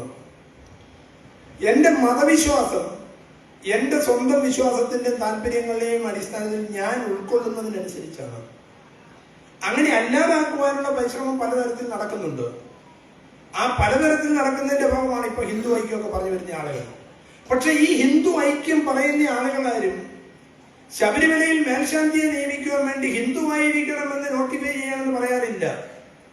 ആ ഹിന്ദുത്വത്തിന് മുറവിളി കൂട്ടി ഹിന്ദുത്വം എന്ന ആളുകളെ കൂട്ടാൻ നടക്കുന്ന ആളുകളൊക്കെ ശബരിമലയിൽ മേൽശാന്തിയെ നിയമിക്കുന്നതിനും പറയും അത് മലയാള ബ്രാഹ്മണർ മാത്രം മതി എന്ന്. അപ്പൊ അവന്റെ ഹിന്ദു ഐക്യം പോയി, ഹിന്ദുത്വം പോയി. നാം തിരിച്ചറിയണം, നിങ്ങൾ ആലോചിക്കണം. നമ്മുടെ കൊടുങ്ങല്ലൂരപ്പുറത്തെ ക്ഷേത്രം പേര് ഞാൻ പെട്ടെന്ന് മറന്നുപോയി, കൂടൽമാണിക്യം. കൂടൽമാണിക്യം ക്ഷേത്രത്തിൽ കഴകക്കാരനായിട്ട് ഒരു ചെറുപ്പക്കാരൻ ജോലിയിൽ പ്രവേശിച്ചപ്പോ ഹിന്ദു ഐക്യം പറഞ്ഞില്ല, അവൻ ഹിന്ദുവാണെന്ന് പറഞ്ഞില്ല, അവൻ ഈഴവനാണ്, അതുകൊണ്ട് പറ്റുന്നില്ല എന്ന് പറഞ്ഞു. അപ്പൊ ഹിന്ദു ഐക്യം പറഞ്ഞ ആൾക്കാരൊക്കെ എവിടെ പോയി നിങ്ങൾ ആലോചിക്കണം. അവിടെ അവൻ പാടില്ല എന്ന് പറഞ്ഞ അവിടുത്തെ തന്ത്രി, അവിടെ 5 തന്ത്രിമാരോ 6 തന്ത്രിമാരോ ഉണ്ട്, 5 തന്ത്രിമാരും തന്ത്രിപ്പണി ഉപേക്ഷിച്ചു പോയി. വീട്ടിൽ പോയി വേറെ പണി നോക്കാൻ പറയാൻ നമുക്കാർക്കും കഴിയില്ല. കാരണം എന്താണ്? ബ്രാഹ്മണ ശാപവും ബ്രാഹ്മണ കോപവും ഉണ്ടായാൽ ഭയമുള്ള ആളുകളായി നമ്മെ പലരും മാറ്റി. ദൈവാധീനം ജഗത് സർവം മന്ത്രാധീനം തു ദൈവതം തന്മന്ത്രം ബ്രാഹ്മണാധീനം ബ്രാഹ്മണോ മമ ദൈവതം എന്ന് നമ്മെ കൊണ്ട് അക്ഷരം പഠിക്കാൻ തുടങ്ങിയ കാലം മുതൽ കുഴിയിലേക്ക് പോകുന്നവരെ പറഞ്ഞ് പറഞ്ഞ് പറഞ്ഞ് പറഞ്ഞ് പഠിപ്പിച്ചുകൊണ്ടിരുന്നു. അതുകൊണ്ട് തന്നെ നമുക്ക് ബ്രാഹ്മണൻ ദൈവത്തിന് മുകളിലാണ്. ബ്രാഹ്മണ ശാപം ഉണ്ടാകാതിരിക്കാൻ വേണ്ടി നമ്മൾ ബ്രാഹ്മണനെ പൂജിക്കും. ഇപ്പോഴും ബ്രാഹ്മണനെ കണ്ടാലും നമുക്ക് സമാധാനം ഉണ്ടാവത്തുള്ളൂ. ഏതെങ്കിലും ക്ഷേത്രങ്ങളിലും അമ്പലങ്ങളിലും വീടുകളിലും ആളുകൾക്കും പ്രശ്നമുണ്ടായാൽ ഏതെങ്കിലും ഒരു നമ്പൂരിയെ കണ്ടിട്ട് നമ്പൂരിയെ കൊണ്ടുവരും. എന്നിട്ട് ഒരു ദേവപ്രശ്നം വെപ്പിക്കും ക്ഷേത്രങ്ങളിലാണെങ്കിൽ, അല്ലെങ്കിൽ ഒരു പൂജാരിയെ കൊണ്ട് പ്രശ്നം വെപ്പിക്കും. എന്നിട്ട് അവസാനം ഒരു ദേവപ്രശ്നം നടത്തിയ ശേഷം ഒരു ചാർട്ട് എഴുതി കൊടുക്കും. ആ ചാർട്ടിന്റെ ഏറ്റവും ഒടുവിൽ എഴുതും ഏതെങ്കിലും ഒരു ബ്രാഹ്മണന് 10 പണം സംഭാവന ചെയ്യണമെന്ന് കൂടി. ഇതൊന്നും നമുക്ക് തിരിച്ചറിയില്ല. പണം ഉണ്ടാക്കാനുള്ള മാർഗവും കൗശലവും ഒക്കെ ആളുകൾ പറഞ്ഞു കൊടുക്കുന്നതാണെന്നും ഗുരുവിന്റെ വചനങ്ങളും ഗുരുവിന്റെ സന്ദേശവും ഗുരുവിന്റെ ദർശനവും എന്താണെന്ന് നമ്മൾ മനസ്സിലാക്കുന്നില്ല. ജാതി വേണ്ട, മതം വേണ്ട, ദൈവം വേണ്ട, മനുഷ്യനെ എന്ന് സഹോദരൻ അയ്യപ്പൻ പറയുന്നു. ഇത് ശരിയല്ല എന്ന് ഗുരുവിന്റെ അടുത്ത് ആക്ഷേപമായി ചെന്ന് പറയുമ്പോൾ ഗുരു എന്താ പറഞ്ഞത്? അയ്യപ്പൻ പറയുന്നതിലും കാര്യമുണ്ട്, അയ്യപ്പൻ പറയുന്നതിലും കാര്യമുണ്ടെന്നാണ് പറഞ്ഞത്. ഇപ്പോഴതാണ് അവിടെ നടക്കുന്നത്. അതുകൊണ്ട് നമ്മൾ ഇത്തരം കാര്യങ്ങളെ കുറിച്ച് വരും തലമുറയെങ്കിലും ചിന്തിക്കണം. ഈ വരും തലമുറയെങ്കിലും ചിന്തിക്കണമെന്ന് ഞാൻ പറയുന്നത്, മുങ്ങുന്ന കപ്പലിലെ ടാപ്പിലെ ലീക്ക് ഒഴിവാക്കാൻ വേണ്ടിയുള്ള പരിശ്രമം നടത്തി നമ്മൾ കപ്പൽ മുങ്ങുന്നത് അറിയുന്നില്ല എന്ന് പറഞ്ഞതുപോലെ ഈ ഹിന്ദു ഹിന്ദു ഹിന്ദു ഹിന്ദു എന്ന് പേര് പറഞ്ഞുകൊണ്ട് ഒടുവിൽ ഈ ഹിന്ദു രാഷ്ട്ര നിർമ്മിതി നടന്നു കഴിയുമ്പോഴേ നിങ്ങൾക്ക് കാര്യം മനസ്സിലാവത്തുള്ളൂ. ഇപ്പൊ പള്ളിക്കൂടത്തിൽ പഠിക്കുന്ന പാഠ്യപദ്ധതിയെ കുറിച്ച്, സർവകലാശാലകളിലെ തീരുമാനങ്ങളെ കുറിച്ച്, അവിടുത്തെ പ്രാർത്ഥനാ ഗീതങ്ങളെ കുറിച്ച്, ദൈവദശകം എഴുതിയ ശ്രീനാരായണ ഗുരുവിന്റെ ദൈവദശകത്തിലെ 4 വരി ഏതെങ്കിലും പള്ളിക്കൂടത്തിൽ ചൊല്ലാൻ ആയതെങ്കിലും ഹിന്ദുക്കൾ പറയാറുണ്ടോ? ഈ ഹിന്ദു പറഞ്ഞു നടക്കുന്നവർ, ഈ ഹിന്ദു ഐക്യം പറയുന്ന ആളുകളുടെ ഏതെങ്കിലും ക്ഷേത്ര സങ്കേതത്തിൽ ഗുരുവിന്റെ ഏതെങ്കിലും കീർത്തനങ്ങൾ ഇപ്പോഴും വെക്കാറുണ്ടോ? ഈ സമീപകാലത്ത് ഏതോ ക്ഷേത്രത്തിൽ ക്രൈസ്തവരുമായി ബന്ധപ്പെട്ട് എന്തോ ഭജനപാടി എന്ന് പറഞ്ഞ് വേണം ഉണ്ടാക്കി നടക്കുക. ഞാനീ പറയുന്നത് അത്രയേറെ വർഗീയവാദികളായി നമ്മുടെ സമൂഹം മാറിയെന്ന് നിങ്ങൾ ഓർമ്മിക്കാൻ വേണ്ടിയാണ്, അല്ലെങ്കിൽ നിങ്ങൾ ചിന്തിക്കാൻ വേണ്ടിയാണ്. ഇനി ഞാൻ ഈ പറഞ്ഞു വന്നതിൽ ഏറ്റവും പ്രധാനപ്പെട്ട മറ്റൊരു കാര്യം, ഇപ്പൊ സുപ്രീം കോടതിയിൽ ഒരു കേസ് നടക്കുന്നുണ്ട്. സുപ്രീം കോടതി കേസ് നടന്നാൽ നമുക്കെന്താ കാര്യം? അതങ്ങനെ നടക്കട്ടെ. നമ്മുടെ ചിന്ത അതാണ്. ഈ നാട്ടിൽ നടക്കുന്ന ഓരോ കാര്യങ്ങളിൽ നമുക്കൊരു ബന്ധവുമില്ല, എല്ലാം എല്ലാവരും നോക്കിക്കോളുന്നാണ് നമ്മുടെ ചിന്ത. മുഖ്യമന്ത്രി ചർച്ചയാണ് ഇപ്പോഴും നടക്കുന്നത്. ഇപ്പൊ ഇന്ന് 11:30 മണി കഴിഞ്ഞു, വാർത്ത വന്നതൊന്നും ഞാൻ കണ്ടില്ല, ഞാൻ പോലും കണ്ടില്ല. മുഖ്യമന്ത്രി ആരാകണമെന്നുള്ള ചിന്ത നടക്കുന്നതിനകത്ത് നമുക്കൊരു പങ്കുമില്ല. എന്താ കാര്യം? നമ്മുടെ തല്ലെന്ന് നമ്മുടെ ചിന്ത. ഇന്നത്തെ കേരള കോടതി ഒരു മുഖപ്രസംഗം എഴുതിയിട്ടുണ്ട്. അത് മുഖ്യമന്ത്രിയെ കുറിച്ച് അല്ലെങ്കിൽ മന്ത്രിമാരെ കുറിച്ചാണ്. ഈ മന്ത്രിമാരിൽ ഈഴവ സമുദായത്തിൽ നിന്ന് കുറെ ആളുകൾക്ക് നിങ്ങൾ മന്ത്രിസ്ഥാനം കൊടുക്കണം എന്നാണ്. പക്ഷെ അവിടെ അത് പറയാനും കേൾക്കാൻ ആൾക്കാരില്ല. അവിടെ മുഖ്യമന്ത്രി ആവുന്നതിനെ കുറിച്ച് ചിന്ത. പാർട്ടികൾക്ക് ആഭ്യന്തര വകുപ്പ് വേണോ ധനവകുപ്പ് വേണോ എന്നുള്ളതിനെ കുറിച്ച് ചിന്ത. അവിടെ ഈഴവരോ പട്ടികജാതിക്കാരോ ആദിവാസികളോ മറ്റ് പിന്നോക്ക വിഭാഗങ്ങളിൽപ്പെട്ട ആളുകളുടെ ഒരു കാര്യം ചർച്ച നടക്കുന്നില്ല. കാരണം എന്താ? ചർച്ച ചെയ്ത് തീരുമാനിക്കുന്ന ഘടകങ്ങളിലൊന്നും ഈ വിഭാഗത്തിൽപ്പെട്ട ആളുകൾ ആരും ഇല്ല. അഥവാ ആരെങ്കിലും ഒരാൾ ഉണ്ടെങ്കിൽ അവൻ ആ മേലാളന്മാർക്ക് വിധേയപ്പെട്ട് കീഴ്പ്പെട്ട് അടിമയെ പോലെ റാൻ മോളിൽ നിൽക്കുന്ന കുറെ ആളുകൾ മാത്രമേ ഉള്ളൂ. നേരെ ചൊവ്വേ നിവർന്നിരുന്ന് വർത്താനം പറയുന്നവരെയൊക്കെ വെട്ടി നിരത്തിയ പാരമ്പര്യവും ശീലവുമാണ് നമുക്കുള്ളതെന്നുള്ള അനുഭവം നിങ്ങൾക്കുണ്ടാവണം.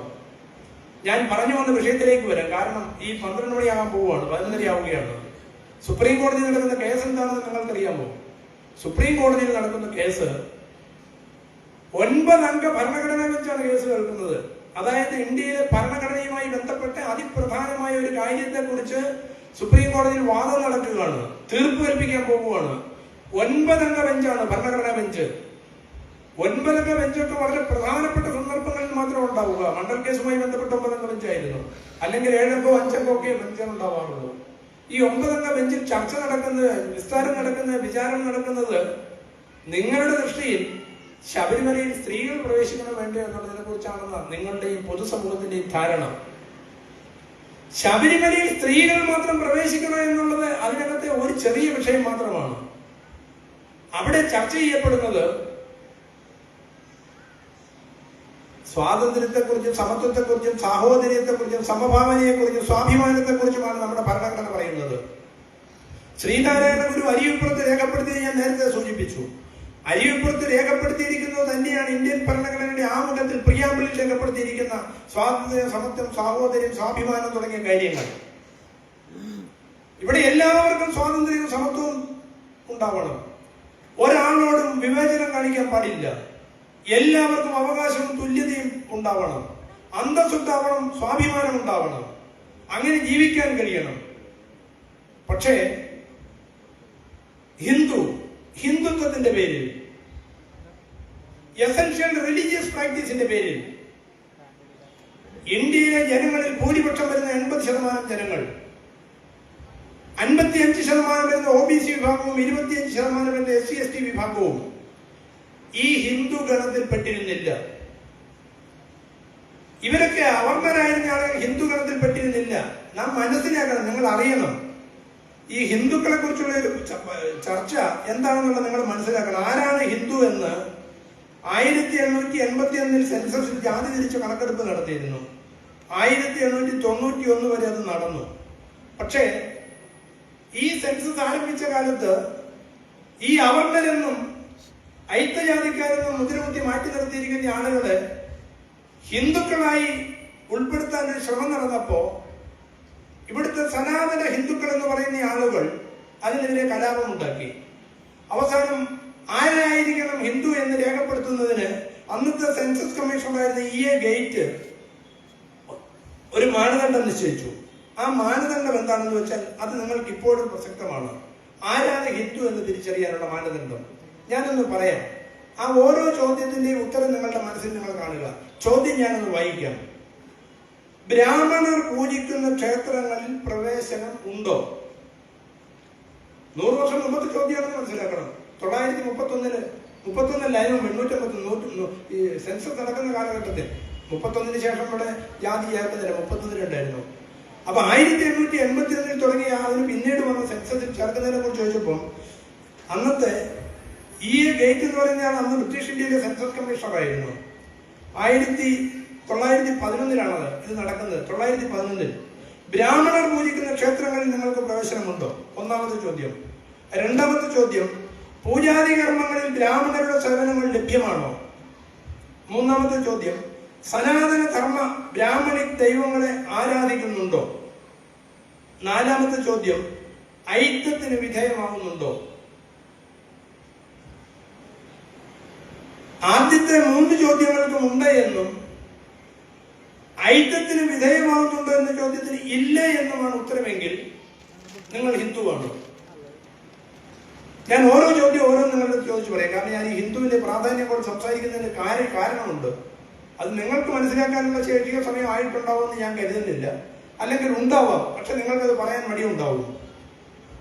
ബ്രാഹ്മണർ പൂജിക്കുന്ന ക്ഷേത്രങ്ങളിൽ പ്രവേശനമുണ്ടോ? 1911 1928 വൈക്കം ക്ഷേത്രത്തിന്റെ മതിൽക്കെട്ടിന് പുറത്തുള്ള വഴിയിൽ കൂടി നടക്കാൻ അവസരമില്ലായിരുന്നു. പിന്നെ ആ ക്ഷേത്രത്തിനകത്ത് പ്രവേശിക്കാൻ കഴിയുക. രണ്ടാമത്തെ ചോദ്യം,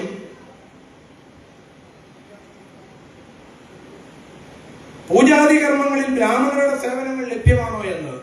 പൂജാതി കർമ്മങ്ങളിൽ ബ്രാഹ്മണരുടെ സേവനം ലഭ്യമാണോ എന്ന് ചോദിച്ചു കഴിഞ്ഞാൽ ബ്രാഹ്മണന്റെ അടുത്തുകൂടി പോയാൽ തൊട്ടുകൂടാത്തവർ, തീണ്ടി കൂടാത്തവർ, ദൃഷ്ടിയിൽപ്പെട്ടാലും ദോഷമുള്ളവരായിരുന്നു ഈ ജനത. സനാതനമായ ബ്രാഹ്മണിക് ദൈവങ്ങളെ ആരാധിക്കുന്നുണ്ടോ? ഏതെങ്കിലും വിഷ്ണുവിനെയോ ശിവനെയോ നിങ്ങൾക്ക് എനിക്കറിയില്ല വലിയ ദൈവങ്ങൾ ആരൊക്കെയാണെന്ന് ആരാധിക്കാൻ നിങ്ങൾക്ക് അവകാശം ഉണ്ടായിരുന്നോ? മാടനോ മറുതയോ വേറെ എന്തെങ്കിലും ഒക്കെ ആയിരുന്നു നിങ്ങൾക്ക് ആരാധിക്കാൻ അവസരം ഉണ്ടായിരുന്നത്.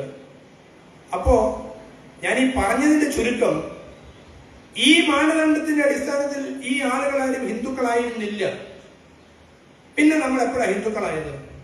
നമ്മൾ ഹിന്ദുക്കളായത് 1951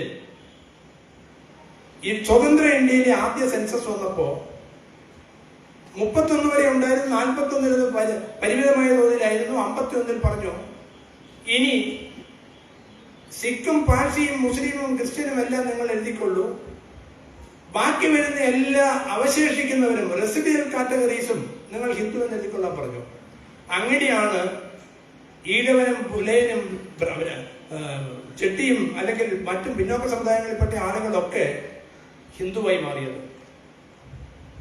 അല്ല, നമ്മളാരും ഹിന്ദുവായിരുന്നില്ല, അഹിന്ദുക്കളായിരുന്നു, ഔട്ട്കാസ്റ്റ് ആയിരുന്നു. ഈ ഹിന്ദുത്വത്തെ കുറിച്ച് ഞാനിപ്പോ പറഞ്ഞ ഒരു കാര്യം കൂടി പറഞ്ഞ് ഞാൻ അവസാനിപ്പിക്കാം. ഈ ഹിന്ദുവിന്റെ പേരിൽ ഹിന്ദുവിന് വിധേയപ്പെട്ട് കഴിഞ്ഞാൽ സുപ്രീം കോടതിയിലെ കേസിലാണ് ആ ഹിന്ദുത്വ ഇന്ത്യൻ ഭരണഘടന ആർട്ടിക്കിൾ 25, 26 അവിടെ ചർച്ച ചെയ്യപ്പെടുന്നത്. ആ ഹിന്ദുത്വത്തിന് വിധേയപ്പെട്ടാണ് നിങ്ങൾ കഴിയുന്നതെങ്കിൽ ഈ 80% വരുന്ന ആളുകളുടെയും സമത്വവും തുല്യതയും നിഷേധിക്കപ്പെടാൻ പോവുക.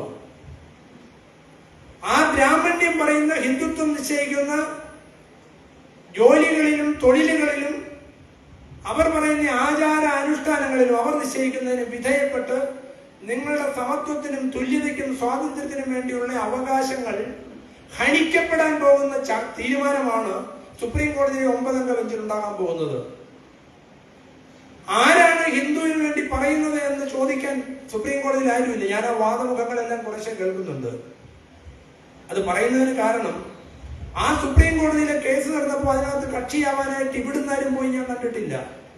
NSS ബാക്കി ചില ആൾക്കാരും ബ്രാഹ്മണരുടെ ആൾക്കാരും ശബരിമലയുടെ ആൾക്കാരും ചിലരൊക്കെ ഉണ്ട്. ഈ അധസ്ഥിതരെന്നും അയിത്തജാതിക്കാരെന്നും അവർണരെന്നും പിന്നോക്ക വിഭാഗക്കാരെന്നും വിശേഷിപ്പിക്കുന്ന ആളുകളുടെ ഭൂരിപക്ഷം വരുന്ന ആളുകളുടെ അഭിപ്രായം ചർച്ച ചെയ്യപ്പെടാനോ ഉന്നയിക്കപ്പെടാനോ ഉള്ള സാഹചര്യം സുപ്രീം കോടതിയിൽ ഇല്ല. ശബരിമല മേൽശാന്തി നിയമനവുമായി ബന്ധപ്പെട്ട് ബ്രാഹ്മണർക്ക് മാത്രമായി പരിമിതപ്പെടുത്തിയത് റദ്ദാക്കണമെന്ന് ആവശ്യപ്പെട്ടുകൊണ്ട് സുപ്രീം കോടതിയിൽ ഹൈക്കോടതിയിൽ കേസ് നടത്തിയ ആളാണ് ഞാൻ. ആ കേസ് നടത്തിയ ശാന്തിക്കാരോട് ഈ കേസിൽ കക്ഷിയായി വരാമോ എന്ന് ചോദിച്ചപ്പോ അവരാരും തയ്യാറായില്ല. എന്താ കാരണം? സാറേ, ഞങ്ങൾ ഈ കേസും ഒക്കെ ആയിട്ട് ഇതിലേക്ക് പുറകെ നടന്നാൽ പിന്നെ ഞങ്ങളെ ആരും പൂജയ്ക്കും ഹോമത്തിനൊന്നും പിന്നെ വിളിക്കത്തില്ല, ഞങ്ങളുടെ തൊഴിൽ നഷ്ടപ്പെടുമെന്ന്. ബ്രാഹ്മണ ഭയമാണ്. ഈ ബ്രാഹ്മണ ഭയമുണ്ടല്ലോ, ആ ഭയത്തിന്റെ പേരിൽ ആരും പോയില്ല. ഒടുവിൽ ശാന്തി നിയമന കാര്യത്തിൽ 103-ാം ഭരണഘടനാ ഭേദഗതിക്കെതിരെ സുപ്രീം കോടതിയിൽ കേസ് നടത്തി വാദിച്ച ഇന്ത്യയിലെ ഏറ്റവും പ്രഗത്ഭനായ കോൺസ്റ്റിറ്റ്യൂഷൻ ജൂറിസ്റ്റ്, സുപ്രീം കോടതിയുടെ നാഷണൽ ജുഡീഷ്യൽ അക്കാദമിയുടെ ഡയറക്ടറായിരുന്ന, ഇന്ത്യയിലെ ഏറ്റവും പ്രശസ്തമായ നിയമ പഠന കേന്ദ്രമായ ബാംഗ്ലൂരിൽ നാഷണൽ ലോ യൂണിവേഴ്സിറ്റിയുടെ വൈസ് ചാൻസലർ ആയിരുന്ന professor doctor Mohan Gopal supreme കോടതിയിൽ ഹാജരാകാൻ തീരുമാനിച്ചു. സൗജന്യമായി കേരള അഡ്മിനിസ്ട്രേറ്റീവ് സർവീസിൽ ഞാൻ സുപ്രീം കോടതി കേസ് നടത്തിയ സൗജന്യമായി അദ്ദേഹം വാദിച്ചതാണ്. ഇന്ദിരാ ജയസിംഗുള്ള സീനിയർ അഭിഭാഷക വാദിക്കാനുണ്ടായിരുന്നു. അവസാനം മോഹൻ ഗോപാൽ സാർ ആർഗ്യുമെന്റിന് വന്നപ്പം അവർ മോഹൻ ഗോപാൽ സാർ വാദിച്ചാൽ മതി എന്ന് പറഞ്ഞു. ആ കേസ് നമ്മൾ ജയിച്ചത് മറ്റൊരു കാര്യം. അപ്പൊ സുപ്രീം കോടതിയിൽ ഇങ്ങനെ ഒരു മാർഗവും ഇല്ലാതെ വന്നപ്പോ ഒരാഴ്ച മുമ്പ് കേസിന്റെ വാദം നടക്കണം, ഒരു മാർഗവുമില്ല. ഇന്ത്യയിലെ ഭൂരിപക്ഷം വരുന്ന ജനങ്ങളുടെ അഭിപ്രായവും അവരുടെ താല്പര്യങ്ങളും ഇന്ത്യൻ ഭരണഘടനയുടെ തുല്യതയും സമത്വവും സ്വാതന്ത്ര്യവും ചർച്ച ചെയ്യപ്പെടാതെ തീരുമാനം ഉണ്ടാവുന്നത് ഒഴിവാക്കാൻ വേണ്ടി ഒരു കക്ഷിയെ കിട്ടാതിരുന്ന അവസാനം ശ്രീനാരായണ മാനവധർമ്മം ട്രസ്റ്റിന്റെ പ്രസിഡന്റ് എന്നുള്ള നിലയിൽ ശ്രീനാരായണ ഗുരുവിന്റെ സന്ദേശവും ദർശനവും ഉയർത്തിക്കാട്ടിക്കൊണ്ട് സുപ്രീം കോടതിയിൽ ഞാൻ കക്ഷിയെ ഒരു കേസ് ഫയൽ ചെയ്തു. പ്രൊഫസർ മോഹൻ ഗോപാൽ സാർ ഉള്ളതുകൊണ്ട് ആ കേസ് ഇന്റർവെൻ പെറ്റീഷൻ സുപ്രീം കോടതി സ്വീകരിച്ചു. ആ സ്വീകരിച്ച് നമ്പര് കിട്ടി. ഒടുവിൽ ചൊവ്വാഴ്ച കക്ഷികൾക്കെല്ലാം വാദിക്കാൻ അവസരം കൊടുത്ത ശേഷം, സാധാരണഗതിയിൽ നമുക്ക് അവസരം കിട്ടുന്നതല്ലെങ്കിലും പ്രഗത്ഭനായ ജൂറിസ്റ്റ് എന്നുള്ള നിലയിലും ഹൈക്കോടതിയിലെയും സുപ്രീം കോടതിയിലെയും അഭിഭാഷകരെ പഠിപ്പിക്കുന്ന സുപ്രീം കോടതി നാഷണൽ ജുഡീഷ്യൽ അക്കാദമിയുടെ ഡയറക്ടറായിരുന്ന വ്യക്തിയായതിനാലും അദ്ദേഹത്തിന്റെ അപ്പിയറൻസ് കണ്ടപ്പോൾ സുപ്രീം കോടതി ചീഫ് ജസ്റ്റിസ് പറഞ്ഞു, മോഹൻ ഗോപാൽ താങ്കൾക്ക് ചൊവ്വാഴ്ച അവസരം തരാമെന്ന് പറഞ്ഞു. അങ്ങനെ ചൊവ്വാഴ്ച ഈ കേസ് അദ്ദേഹം അവിടെ വാദിക്കാൻ പോവുകയാണ്. ജയിക്കുമോ തോക്കുമോ എന്നതല്ല കാര്യം. ഈ രാജ്യത്ത് മതത്തിന്റെ പേരിൽ, ഹിന്ദുത്വത്തിന്റെ പേരിൽ സമത്വവും സ്വാതന്ത്ര്യവും സാഹോദര്യവും നിഷേധിക്കുന്ന ഒരു വ്യവസ്ഥ ചർച്ച ചെയ്യപ്പെടുമ്പോൾ അത് അങ്ങനെയല്ല. ഗുരു പറഞ്ഞതനുസരിച്ച് ചർച്ച ചെയ്യപ്പെടണം. അദ്ദേഹത്തിന്റെ ആർഗ്യുമെന്റ് നോട്ട്സ് എന്തിനുണ്ട്, അത് നിങ്ങൾക്ക് ഞാൻ വായിച്ചു കേൾപ്പിക്കാൻ ആവശ്യമുള്ള ആളുകൾക്ക് ഞാൻ പിന്നെ തരാം. ഗുരുവിനെ ഉദ്ധരിച്ചുകൊണ്ട് ഹിന്ദുമതം എന്നൊരു മതമേ ഇല്ലല്ലോ എന്ന് പറഞ്ഞ ഗുരുവിന്റെ സന്ദേശം, പല മതസാരവും ഏകമെന്ന ഗുരുവിന്റെ സന്ദേശം, എല്ലാ മതങ്ങളെയും എല്ലാവരും പഠിക്കണമെന്നും ത്യാജ്യഗ്രാഹി വിവേചന ബുദ്ധിയോടുകൂടി ആ മതങ്ങളിലെ നല്ല കാര്യങ്ങൾ മനസ്സിലാക്കുകയും ചെയ്യണമെന്ന് ഉയർത്തിക്കാട്ടിയ ഗുരുവിനെ ഉദ്ധരിച്ചുകൊണ്ട് സുപ്രീം കോടതിയിൽ സ്റ്റേറ്റ്മെന്റ് സമർപ്പിച്ചിരിക്കുകയാണ്. ആ വാദം നടന്നാൽ ചുരുങ്ങിയ പക്ഷം ഇന്ത്യൻ നീതിപീഠത്തിൽ ഇത് ഒരു ആർഗ്യുമെന്റ് നോട്ടായിട്ടെങ്കിലും അവിടെ കിടക്കും. അല്ലെങ്കിൽ നാളെ ഈ ബ്രാഹ്മണി ആരാണ് ബ്രാഹ്മണൻ എന്ന് പറയുന്നത്? അത് ഈഴവൻ പറയണോ, പുലയൻ പറയണോ, പറയൻ പറയണോ, നായർ പറയണോ, നമ്പൂരി പറയണോ എന്ന് ആരാ തീരുമാനിക്കുന്നത്? ഇവിടുത്തെ ഹിന്ദുക്കളുടെ കുത്തകാവകാശം ഏതെങ്കിലും ബ്രാഹ്മണർക്ക് കൊടുത്തിട്ടുണ്ടോ?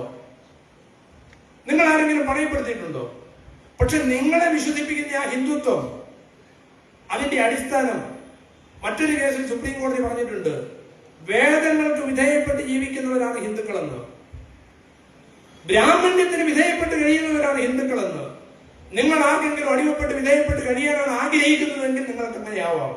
നിങ്ങൾ ശ്രീനാരായണ ഗുരു പറഞ്ഞ തത്വം അനുസരിച്ച് സ്വാതന്ത്ര്യവും സമത്വവും സാഹോദര്യവും ഉൾക്കൊണ്ട് അന്തസ്സോടെ ജീവിക്കാൻ, ആത്മാഭിമാനത്തോടെ ജീവിക്കാനാണ് ആഗ്രഹിക്കുന്നതെങ്കിൽ നിങ്ങൾ ശ്രീനാരായണ ധർമ്മത്തിൽ, ശ്രീനാരായണ മതം, ശ്രീനാരായണ ഗുരുവിന്റെ ധർമ്മം, ശ്രീനാരായണ ഗുരു പറഞ്ഞ മതം, അത് മനുഷ്യധർമ്മമാണ്, മനുഷ്യധർമ്മമാണ്, മാനവധർമ്മമാണ്.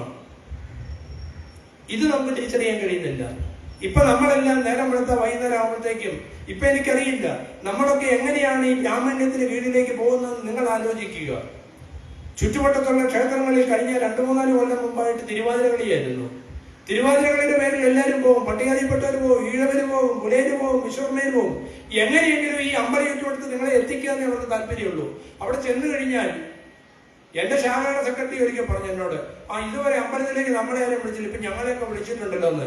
നിങ്ങളെയൊക്കെ വിളിച്ചിരിക്കുന്ന എന്തിനാണ് നിങ്ങൾ തിരിച്ചറിയുന്ന അവസാനം? ജോലി കിട്ടാൻ വേണ്ടി റഷ്യക്ക് പോയ ചില ആളുകളെ കുറിച്ച് നിങ്ങൾ കേട്ടിട്ടില്ലേ? ചെന്നപ്പോ ഉക്രൈനി പട്ടാളക്കാരാകാൻ വേണ്ടിയാണ് വിട്ടത്. അവസാനം മരിച്ചു പലരും അവസാനം ഓടി ഇങ്ങോട്ട് തിരിച്ചു പോന്നു. ജോലിയും വരുമാനവും കിട്ടുന്നവരെ ഞങ്ങളെ IS ചേർക്കാൻ വിടും. അന്നേരം അങ്ങനെ കേട്ട് നിങ്ങൾ പോകും. പോയിട്ട് അവസാനം ഡെഡ് ബോഡി പോലും കിട്ടത്തില്ലാത്ത അവസ്ഥ വരും. ഈ നാട്ടിൽ നടക്കുന്ന യാഥാർത്ഥ്യം എന്താണെന്ന് തിരിച്ചറിയാൻ നമുക്ക് കഴിയുന്നില്ല. അങ്ങനെ ബ്രാഹ്മണ്യത്തിന് കീഴ്പ്പെട്ടു പോകുന്ന ഒരു അവസ്ഥ ഒഴിവാക്കുവാൻ വേണ്ടിയുള്ള ചർച്ച സുപ്രീം കോടതി നടക്കുകയാണ്. ബ്രാഹ്മണ്യം ഉണ്ടായാൽ എങ്ങനെയാണ് വിധേയരാകുന്നത് എന്നുള്ളത് നമ്മൾ ചെറിയ തോതിൽ മനസ്സിലാക്കിയാൽ മതി. സർക്കാർ ഉദ്യോഗസ്ഥനായി ഞാനിപ്പോ നമ്മുടെ IAS 2 പേരെ സസ്പെൻഡ് ചെയ്തു. എന്തിനാ IAS 2 പേരെ സസ്പെൻഡ് ചെയ്തത്? പ്രഗത്ഭനായ പ്രിൻസിപ്പൽ സെക്രട്ടറി B. അശോകനെ സസ്പെൻഡ് ചെയ്ത ഉത്തരവിൽ പറഞ്ഞിരിക്കുന്നത്, നിങ്ങൾ സർക്കാരിന്റെ അനുമതിയില്ലാതെ നിങ്ങളുടെ അഭിപ്രായം പൊതുമാധ്യമങ്ങളോട് പറഞ്ഞെന്ന്. പ്രശാന്ത് എന്ന് പറയുന്ന വക്കീൽ IAS സസ്പെൻഡ് ചെയ്തിട്ട് പറഞ്ഞു, നിങ്ങൾ സർക്കാരിന്റെ അനുമതി ഇല്ലാതെ പൊതുസമൂഹത്തോട് വർത്താനം പറഞ്ഞെന്ന്. നമ്മുടെ സർവീസ് റൂൾസും സബോർഡിനേറ്റ് സർവീസ് റൂൾസും കോൺട്രാക്ട് റൂളും ഒക്കെ സർക്കാർ സർവീസിലുള്ള ഉദ്യോഗസ്ഥരെ നിയന്ത്രണം ഏർപ്പെടുത്തിയിട്ടുണ്ട്. അവൻ അതിന് വിധേയപ്പെട്ട് തന്നെ നിൽക്കണം. പക്ഷെ അവൻ പറഞ്ഞ കാര്യം സത്യമാണെന്നുള്ളതും അത് പറയാവുന്നതാണെന്നുള്ള അവന്റെ ഭരണഘടനാപരമായ സ്വാതന്ത്ര്യമുണ്ട്. അതിന്റെ പേരിൽ അവൻ കോടതി കേസ് കൊടുത്ത് അവൻ രക്ഷപ്പെടും. പക്ഷേ ഈ കോൺട്രാക്ട് റൂൾ കാണിച്ചുകൊണ്ട്, സർവീസ് റൂൾസ് കാണിച്ചുകൊണ്ട് സർക്കാർ ഉദ്യോഗസ്ഥന്മാരെ നിലയ്ക്ക് നിർത്തുന്നത് പോലെ നാളെ നിങ്ങളെ ബ്രാഹ്മണ്യത്തിന്റെയും ഹിന്ദുത്വത്തിന്റെയും പേര് കാണിച്ചുകൊണ്ട് നിങ്ങൾ ഇതിന് വിധേയപ്പെട്ട് കഴിയണമെന്ന് നിങ്ങളോടൊക്കെ ഗർജിക്കാൻ പോകുന്ന സമയം വരുന്നതേ ഉള്ളൂ എന്ന് നിങ്ങൾ തിരിച്ചറിയണം. നീ അമ്പലത്തിന്റെ ശ്രീകോവിലിക്കാരനെ നീ പുറത്തു നിന്നാൽ മതി, കാരണം നീ ഹിന്ദുവാണ്, ഞാൻ പറയുന്നത് കേൾക്കണമെന്ന് പറയും. അങ്ങനെ കേൾക്കുന്നത് അനുസരിപ്പിക്കാനുള്ള ഭരണഘടനാപരമായ അംഗീകാരത്തിന് വേണ്ടിയാണ് 9 അംഗം വെച്ച് വാദം നടക്കുന്നത്. അവിടെ കോടതി കേസ് പറയാൻ നമ്മളാരും പോയില്ല. ഞാൻ തൽക്കാലം അതിനോട് അവസാനിപ്പിക്കുന്നു. എന്റെ സാധാരണ വിഷയം സാമൂഹ്യനീതി എന്നുള്ളതാണ്. ഈ സാമൂഹ്യനീതിയും സംവരണത്തെ കുറിച്ചും ചില വാക്കുകളോട് ഞാൻ പറയാം. 11:45 ഞാൻ 12 മണിക്ക് അവസാനിപ്പിക്കാൻ നിങ്ങൾക്ക് ചോദിക്കാം. എന്താണ് സാമൂഹ്യനീതിയും സംവരണവും? ഇന്ത്യൻ ഭരണഘടന ഉറപ്പ് നൽകുന്നതാണ്. ഇന്ത്യൻ ഭരണഘടന എന്താണെന്ന് നിങ്ങൾ മനസ്സിലാക്കണം. ഇന്ത്യൻ ഭരണഘടനയുടെ ആമുഖത്തിൽ പറയുന്നത് എന്താണോ അതാണ്. അതിനും എത്രയോ വർഷങ്ങൾക്ക് മുമ്പ് 1888 അരിയപ്പുറത്ത് രേഖപ്പെടുത്തിയതെന്ന് ഞാൻ പറഞ്ഞു. ഇന്ത്യൻ ഭരണഘടന ഗുരു വെള്ളിവെച്ചത് എന്താണ്?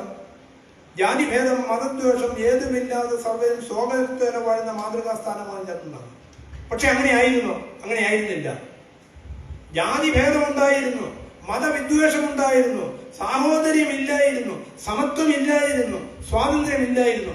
പക്ഷെ ഗുരു രേഖപ്പെടുത്തിയത് ഈ നാട് എങ്ങനെ ആയിരിക്കണം എന്നുള്ള ലക്ഷ്യം അവിടെ രേഖപ്പെടുത്തുക ചെയ്തത്. ഇന്ത്യൻ ഭരണഘടനയുടെ ആമുഖവും അങ്ങനെ തന്നെയാണ്. We the people of India having solemnly resolved to constitute India into socialist sovereign democratic republic എന്ന് ബാക്കി പോട്ട്. ഇന്ത്യയെ അത്തരം ഒരു രാഷ്ട്രമാക്കി മാറ്റുവാനുള്ള ഒരു ഭരണഘടനയാണ് നമുക്കുണ്ടാവുന്നത്. അങ്ങനെ ആയിരുന്നില്ല.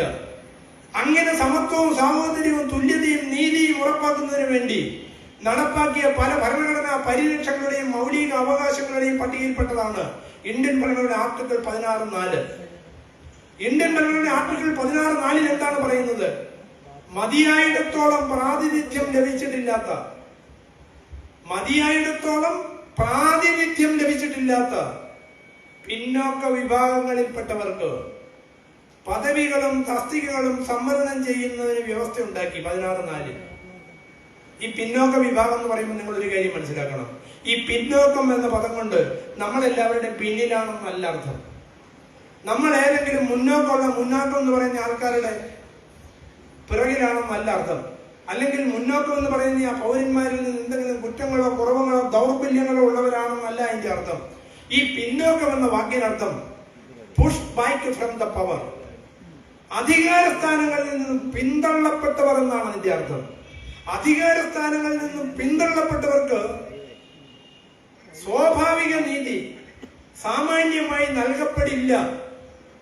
ഈ സ്വാഭാവിക നീതി നിഷേധിക്കുന്നതിന്റെ ചരിത്രവും അനുഭവവുമാണ് ഉള്ളത് എന്ന് മഹാനായ ഡോക്ടർ BR അംബേദ്കർക്ക് മനസ്സിലായത് കൊണ്ടാണ് ഇന്ത്യൻ ഭരണഘടനയിൽ ഈ വ്യവസ്ഥ എഴുതി ചേർത്തത്. നമ്മളൊക്കെ ബസ്സിൽ യാത്ര ചെയ്യുന്ന ആൾക്കാരല്ലേ? ബസ്സിൽ കയറി കഴിഞ്ഞാൽ പണ്ട് ഞാൻ പള്ളിക്കൂടത്തിൽ പോകുന്ന സമയത്ത് 2 കൈ എഴുതി വെച്ചിട്ടുണ്ടായിരുന്നുള്ളൂ. കൈയും തലയും പുറത്തിടരുത്, പുകവലി പാടില്ല. വണ്ടിയുടെ മുമ്പിലെ ബോർഡിന്റെ പുറകെ വെള്ള പെയിന്റ് കൊണ്ട് എഴുതി ഇന്നും എന്റെ മനസ്സിലുണ്ട്. പിന്നെ സ്ത്രീകൾ എന്ന സീറ്റിന് മുകളിൽ എഴുതി വെച്ചിട്ടുണ്ടായിരുന്നു. എന്തിനാ എഴുതി വെച്ചത്? യോഗ്യന്മാരായ മാന്യന്മാരെന്ന് അവകാശപ്പെടുന്ന ഈ ആളുകളൊക്കെ കയറിയാൽ സ്ത്രീകൾക്ക് സ്ത്രീയുടേതായ ചില ദൗർബല്യങ്ങളല്ല, അവരുടെ ശാരീരികമായ ചില പ്രശ്നങ്ങളുണ്ട്. അതുകൊണ്ട് അവർക്ക് ചില ബുദ്ധിമുട്ടുകളുണ്ട്. ആ ബുദ്ധിമുട്ടിന് പരിഹാരം ഉണ്ടാക്കണമെന്ന് ഭരണഘടന വ്യവസ്ഥ ചെയ്യുന്നുണ്ട്. അതുകൊണ്ട് സ്ത്രീകൾക്ക് അവിടെ ബസ്സിൽ കയറിയ ഒരു സീറ്റ് കൊടുത്തു. അത് അവർക്ക് അവകാശപ്പെട്ടവർക്ക് കൊടുക്കുന്നതാണ്. കാരണം എന്താ? സ്വാഭാവികമായ നീതി, ന്യായമായ നീതി സാധാരണഗതിയിൽ നിങ്ങളാരും അനുവദിക്കില്ല. ഇപ്പോഴും വണ്ടിയെ കയറിയ കൊടുക്കുവോ? ഒരു സ്ത്രീ കയറി വന്നു കഴിഞ്ഞാൽ സ്ത്രീകളുടെ സീറ്റിലായിരിക്കുന്നെങ്കിൽ അവരിന്നോട് കണ്ണടച്ച് തുടങ്ങിക്കൊണ്ടിരിക്കും, മേലോട്ട് നോക്കത്തില്ല. സ്ത്രീകൾ എന്നോട് ക്ഷമിക്കണം കേട്ടോ. ചില പുരുഷന്മാരാണ് സ്ത്രീകൾ കുഞ്ഞുങ്ങളുമായിട്ടോ ഗർഭിണിയോ കയറി വന്നു കഴിഞ്ഞാൽ മാറി സീറ്റ് ഒഴിഞ്ഞു കൊടുത്താലും ചില സ്ത്രീകളെങ്കിലും കണ്ണടച്ച് തുടങ്ങാറുണ്ട്. ഞാൻ കണ്ടിട്ടുണ്ട്, എന്റെ അനുഭവം കൊണ്ട്. ചിലപ്പോൾ പുരുഷന്മാർ സീറ്റ് കൊടുക്കും. ഇത് സ്ത്രീ വിവേചനാണെന്ന് നിങ്ങളാരും കേൾക്കുന്നുണ്ട്, അനുഭവങ്ങളുടെ അടിസ്ഥാനത്തിൽ പറയുന്നതാണ്. ഇപ്പൊ അങ്ങനെ അല്ലായിരിക്കാം. അപ്പൊ സ്ത്രീകൾക്ക് സീറ്റ് എഴുതി വെച്ചിരിക്കുന്നത് നീതി ഉറപ്പാക്കാൻ വേണ്ടി, സമത്വം ഉറപ്പാക്കാൻ വേണ്ടിയാണ്. ഇപ്പൊ വണ്ടിയെ വന്നു എന്തൊക്കെ എഴുതിയിട്ടുണ്ട്?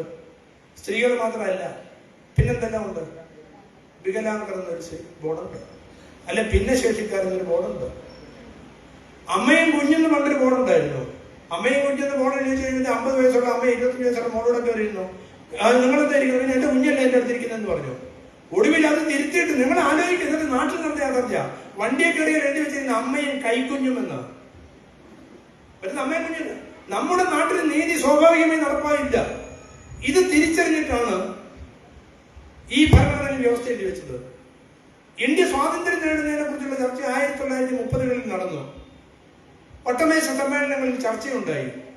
ഡോക്ടർ അംബേദ്കർ വട്ടമേശ സമ്മേളനങ്ങളിൽ ഇന്ത്യയിലെ ഈ അയിത്തജാതിക്കാരെന്ന് പറയപ്പെടുന്ന ആളുകൾക്ക് വേണ്ടി, അല്ലെങ്കിൽ പിന്നോക്ക വിഭാഗക്കാരെന്ന് പറയപ്പെടുന്നവർക്ക് വേണ്ടി റൗണ്ട് ടേബിൾ കോൺഫറൻസിൽ പങ്കെടുത്തു. ആ യോഗത്തിൽ അദ്ദേഹം ആവശ്യപ്പെട്ടു, നിങ്ങൾ സ്വാതന്ത്ര്യം കൈമാറ്റുമ്പോൾ, നിങ്ങൾ അധികാരം കൈമാറുമ്പോൾ, ഇത് സ്വാതന്ത്ര്യമല്ല അവിടെ നടക്കുന്നത്, അധികാര കൈമാറ്റമാണ് നടക്കുന്നത്. ഈ അധികാര കൈമാറ്റം നടക്കുമ്പോൾ ഈ അധികാരമെല്ലാം പിടിച്ചു വാങ്ങുന്നത്, അല്ലെങ്കിൽ ഈ അധികാരം എത്തപ്പെടുന്നത് ഇന്ത്യയിലെ ഒരു ന്യൂനപക്ഷത്തിന്റെ കൈകളിലേക്കായിരിക്കും. ഇന്ത്യയിലെ ഒരു ന്യൂനപക്ഷം എന്ന് പറഞ്ഞാൽ ക്രിസ്ത്യാനിയോ മുസ്ലിം എന്നല്ല അർത്ഥം. ഇന്ത്യയിലെ സവർണാധിപത്യത്തിന്റെയും ജാതിവർണ്ണ വ്യവസ്ഥയുടെയും അടിസ്ഥാനത്തിലുള്ള ബ്രാഹ്മണ്യത്തിന് കീഴ്പ്പെട്ട സവർണ വിഭാഗങ്ങളുടെ കൈകളിലേക്കായിരിക്കും അധികാരം കൈമാറ്റപ്പെടുന്നത്. അത് പാടില്ല. അദ്ദേഹം റൗണ്ട് ടേബിൾ കോൺഫറൻസിൽ ആവശ്യപ്പെട്ടു, you have to ensure due and adequate representation of all communities. എല്ലാ സമുദായങ്ങൾക്കും അർഹമായ പ്രാതിനിധ്യം ഉണ്ടാവണം. അത് നിങ്ങൾ ഉറപ്പാക്കണമെന്നാണ് പറഞ്ഞത്. എന്താണ് ഈ ഓൾ കമ്മ്യൂണിറ്റീസ് എന്ന് പറഞ്ഞത്? ഇന്ത്യയുടെ ഭരണഘടനയിൽ പറയുന്ന വ്യവസ്ഥയും അത് തന്നെയാണ്. കാരണം India politically union of states ആണെങ്കിലും India socially union of communities ആണ്. നമ്മളെല്ലാം കമ്മ്യൂണിറ്റീസ് ആണ്. നമ്മളൊക്കെ സമുദായങ്ങളാണ്. ഞാൻ പിന്നോക്കത്തെ കുറിച്ച് പറഞ്ഞതെന്ന് പറഞ്ഞാൽ നമ്മളൊന്ന് മനസ്സിലാക്കണം. നമ്മളോട് ആരെങ്കിലും എന്താ ജാതി എന്ന് ചോദിച്ചാൽ നമുക്ക് ജാതിയില്ല, മനുഷ്യജാതി തന്നെയാണ്. ഗുരു പറഞ്ഞിട്ടുണ്ട്, ജാതിയെ ഗുരു നിർവചിച്ചിട്ടുണ്ട്. ജാതി എന്നാൽ ജന്മരീതിയാണ്. ഒരേ ജന്മരീതിയിലുള്ളവരെല്ലാം ഒരു ജാതിയാണ്. മനുഷ്യരെല്ലാം പുണർന്നു വരുന്നവരെല്ലാം ഒരു ജാതി, മനുഷ്യജാതി. അല്ലാത്ത ജാതികളുണ്ട് കേട്ടോ. അങ്ങനെ ഉണ്ട് എന്ന് അവകാശപ്പെടുന്നവരെ നാം തർക്കിക്കാനോ നിഷേധിക്കാനോ പോകണ്ടല്ല.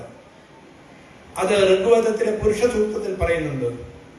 വിരാട് പുരുഷന്റെ മുഖത്ത് നിന്ന് ജനിച്ചവൻ ബ്രാഹ്മണൻ, ഭുജത്തിൽ നിന്ന് ജയിച്ചവൻ ക്ഷത്രിയൻ, തുടയിൽ നിന്ന് ജയിച്ചവൻ വൈശ്യൻ, പാദത്തിൽ നിന്ന് ജയിച്ചവൻ ശൂദ്രൻ. ഇങ്ങനെ വ്യത്യസ്ത രീതിയിൽ ജനിച്ചവരുണ്ടെങ്കിൽ അവരെ നിങ്ങൾ ജാതിയായിട്ട് വിട്ടുകൊടുത്തില്ല, വഴക്കുണ്ടാക്കാൻ പോകണ്ട. അത് അവന്റെ ജാതി. നമ്മളെല്ലാം അച്ഛനും അമ്മയ്ക്കും പറയുന്ന മനുഷ്യജാതി തന്നെയാണ്. പിന്നെ നമ്മൾ ആരാണ്? നമ്മൾ സമുദായമാണ്, കമ്മ്യൂണിറ്റീസ് ആണ്. ഈഴവ സമുദായമാണ്, വിശ്വകർമ്മ സമുദായമാണ്, അരയ സമുദായമാണ്, പുലയ സമുദായമാണ്, വിശ്വകർമ്മ സമുദായമാണ്. നമ്മളെല്ലാം സമുദായങ്ങളാണ്. നമ്മളെ ഹിന്ദു ആക്കിയതുപോലെ കുറെ ആളുകൾ നമ്മളെ ജാതിയാക്കി മാറ്റി. എന്താ കാര്യം? അണികളുണ്ടെങ്കിലേ നേതാവായിരിക്കാൻ മാർഗമുള്ളൂ. അണികളില്ലാത്തൊരു നേതാവാകാൻ പറ്റുമോ? ഇപ്പൊ നേതാവായാലും സ്ഥിതി കണ്ടുകൊണ്ടിരിക്കുക. 102 പേരുണ്ടായിട്ട് നേതാവിന് വേണ്ടിയുള്ള കടിപിടി നടക്കുക അവിടെ. അപ്പം നേതാവിന് അണികൾ ഉണ്ടാവാൻ വേണ്ടി നമ്മളെയൊക്കെ ഹിന്ദുവാക്കി.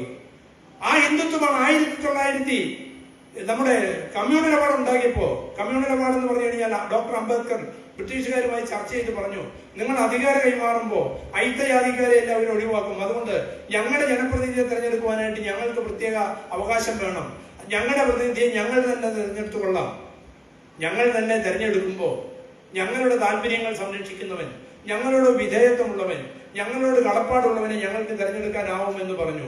അങ്ങനെ അവർക്ക് കമ്മ്യൂണൽ അവാർഡ് ലഭിച്ചു. ആ കമ്മ്യൂണൽ അവാർഡുമായി ഇന്ത്യയിൽ വന്നപ്പോൾ നമ്മുടെ മഹാത്മാഗാന്ധി യാദവാദ ജയിലിൽ മരണം വരെ ഉപവാസം പ്രഖ്യാപിച്ചു. അതിന് അദ്ദേഹം പറഞ്ഞ കാരണം, ഇങ്ങനെ പട്ടികജാതിപ്പെട്ട ആളുകൾക്കെല്ലാം പ്രത്യേക സീറ്റ് സൗകര്യങ്ങൾ കൊടുത്തു കഴിഞ്ഞാൽ ഈ ഹിന്ദു ദുർബലമായി പോകും. സനാതന ഹിന്ദുവായിരുന്നല്ലോ അദ്ദേഹം. ആ ഹിന്ദുത്വത്തിന്റെ താല്പര്യം എന്താണെന്ന് ഞാൻ പറഞ്ഞല്ലോ. ആ ഹിന്ദുക്കളുടെ ശക്തിപ്പെടുത്തുക എന്നുള്ള താല്പര്യത്തിന് വേണ്ടി ഒടുവിൽ കമ്മ്യൂണൽ അവാർഡ് റദ്ദാവുകയും പൂനെ പാക്ട് ഉണ്ടാവുകയും ചെയ്തു. അതിന്റെ തുടർച്ചയായിട്ടാണ് പട്ടികജാതിക്കാർക്കും പട്ടികവർഗക്കാർക്കും പ്രത്യേക നിയമസഭാ സംവരണവും സീറ്റും ഉണ്ടായത്.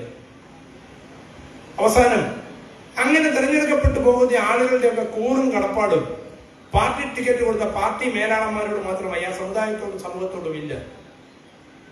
പുലയ സമുദായത്തിന്റെ പേരിൽ, പറയ സമുദായത്തിന്റെ പേരിൽ, കുറവ സമുദായത്തിന്റെ പേരിൽ, അരയ സമുദായത്തിന്റെ പേരിൽ നിയമസഭയിൽ അംഗമായി കഴിഞ്ഞാൽ ആ സമുദായത്തിന്റെ പ്രശ്നം വരുമ്പോൾ പറയാൻ ബാധ്യതപ്പെട്ടവരൊക്കെ വായടച്ചിരിക്കും. കാരണം എന്താണ്?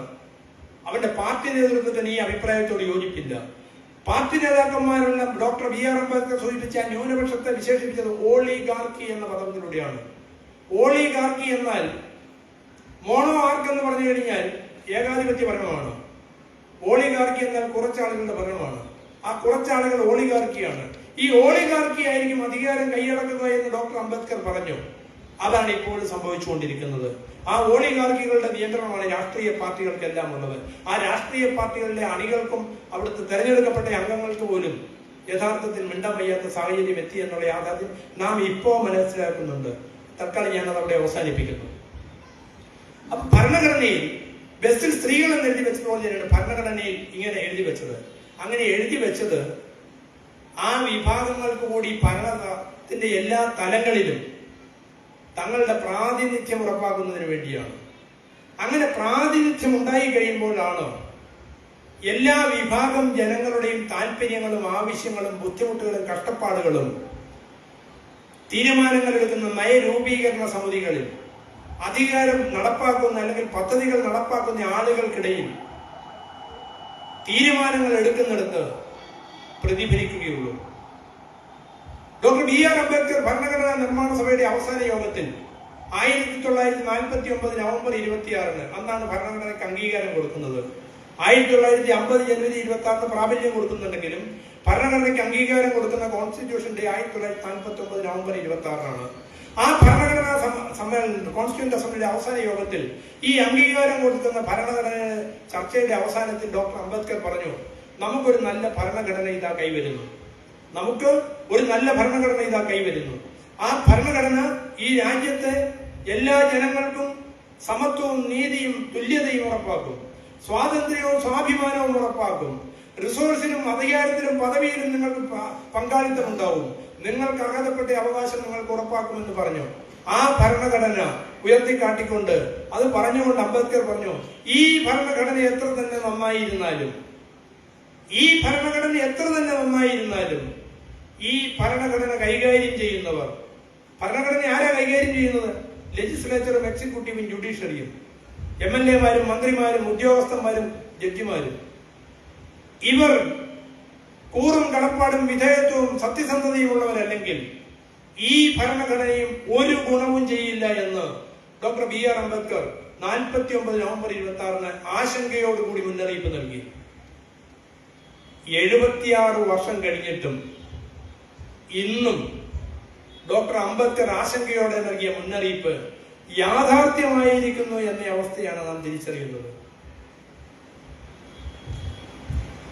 കണ്ണൂർ ദന്തൽ കോളേജിലെ നിതിൻ രാജ് എന്ന വിദ്യാർത്ഥി ആത്മഹത്യ ചെയ്തത്, ജീവത്യാഗം ചെയ്തത് എന്തിനാണ്?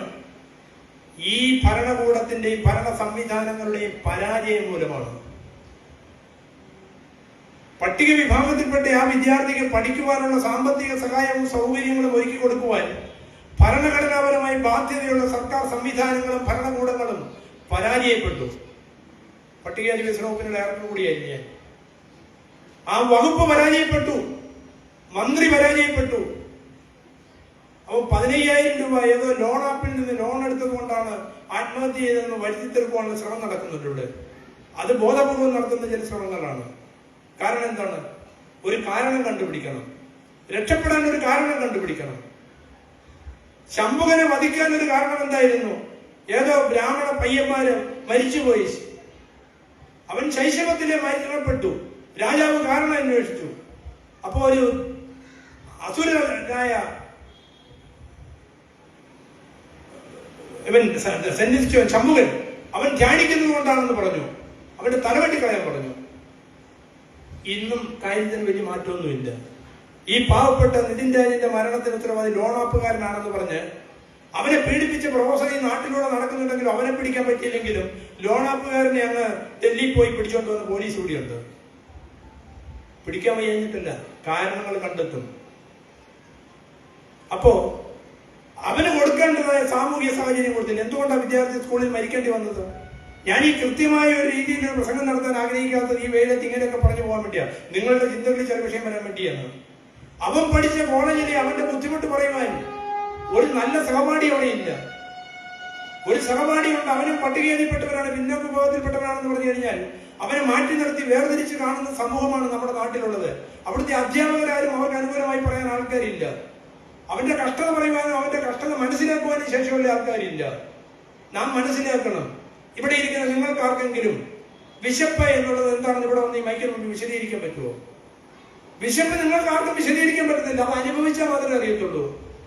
വിശപ്പ് അനുഭവിക്കുന്നവർക്ക് വിശപ്പ് എന്താണെന്ന് അറിയാൻ പറ്റത്തുള്ളൂ. അയിത്തം അനുഭവിച്ചവർക്ക് മാത്രമേ അതെന്താണെന്ന് പറയാൻ പറ്റത്തുള്ളൂ. അയിത്തം അനുഭവിച്ചവർ അധികാര സ്ഥാനങ്ങളിൽ ഇല്ല. അതുകൊണ്ട് ആരെങ്കിലും ജാതിയുടെ പേരിൽ, മതത്തിന്റെ പേരിൽ, കഷ്ടപ്പാടിന്റെ പേരിൽ കാര്യം പറഞ്ഞാൽ വർഗീയത പറയുകയാണെന്ന് പറയും. അവന്റെ വായടപ്പിക്കാൻ ഉപയോഗിക്കുന്ന ഒരു തന്ത്രമാണത്.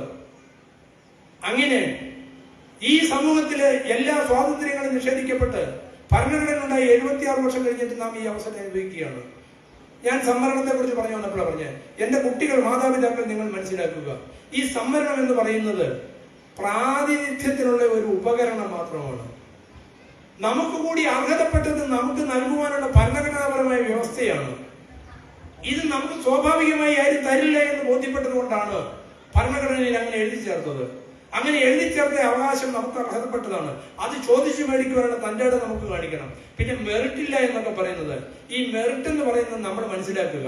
ഈ മെറിറ്റ് വാദം നടത്തുന്ന എന്റെ കുട്ടികൾ, എന്റെ മക്കൾ, ചെറുപ്പക്കാർ മനസ്സിലാക്കുക. നിങ്ങൾ ഉന്നയിക്കുന്ന മെറിറ്റ് വാദം, നിങ്ങൾ പറയുമല്ലോ മെറിറ്റ് ഉള്ളവന് കൊടുത്താൽ മതി, മെറിറ്റ് ഉള്ളവന് കൊടുത്താൽ മതി. ഈ മെറിറ്റ് പഴയ ബ്രാഹ്മണ്യമാണ്. പണ്ടുകാലത്ത് ബ്രാഹ്മണൻ ഇതുവഴി വന്നാൽ മതി, വൈശ്യൻ കച്ചവടം നടത്തിയാൽ മതി, ശൂദ്രൻ പാദസേവ ചെയ്താൽ മതി എന്ന് പറയുന്നത് പോലെ, ബ്രാഹ്മണൻ പൂജ ചെയ്താൽ മതി എന്ന് പറയുന്നത് പോലെ ഈ മെറിറ്റ് വാദം ചൂണ്ടിക്കാണിച്ചിട്ടാണ് ഈ ജനതയെ മാറ്റി നിർത്തുന്നത്? ഒരു മെറിറ്റ് നിശ്ചയിക്കുന്നത് എന്താണ്? നമ്മുടെ ഇപ്പോഴത്തെ മെറിറ്റാണോ? നമ്മുടെ ഇപ്പോഴത്തെ മെറിറ്റ് അല്ല. അതിന് യാതൊരു ശാസ്ത്രീയതയുമില്ല. അത് യുക്തിഭദ്രമല്ല.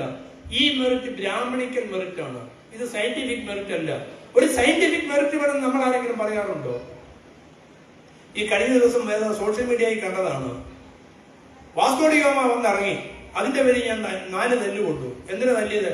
വാസ്കോ ഡി ഗാമ എവിടെയാ ഇറങ്ങിയെന്നൊരു ചോദ്യം. അത് കോഴിക്കോട് തുറമുഖത്താണെന്ന് പറയാൻ, അല്ല കടപ്പുറത്താണെന്ന് പറയാൻ എനിക്കറിയില്ലായിരുന്നു.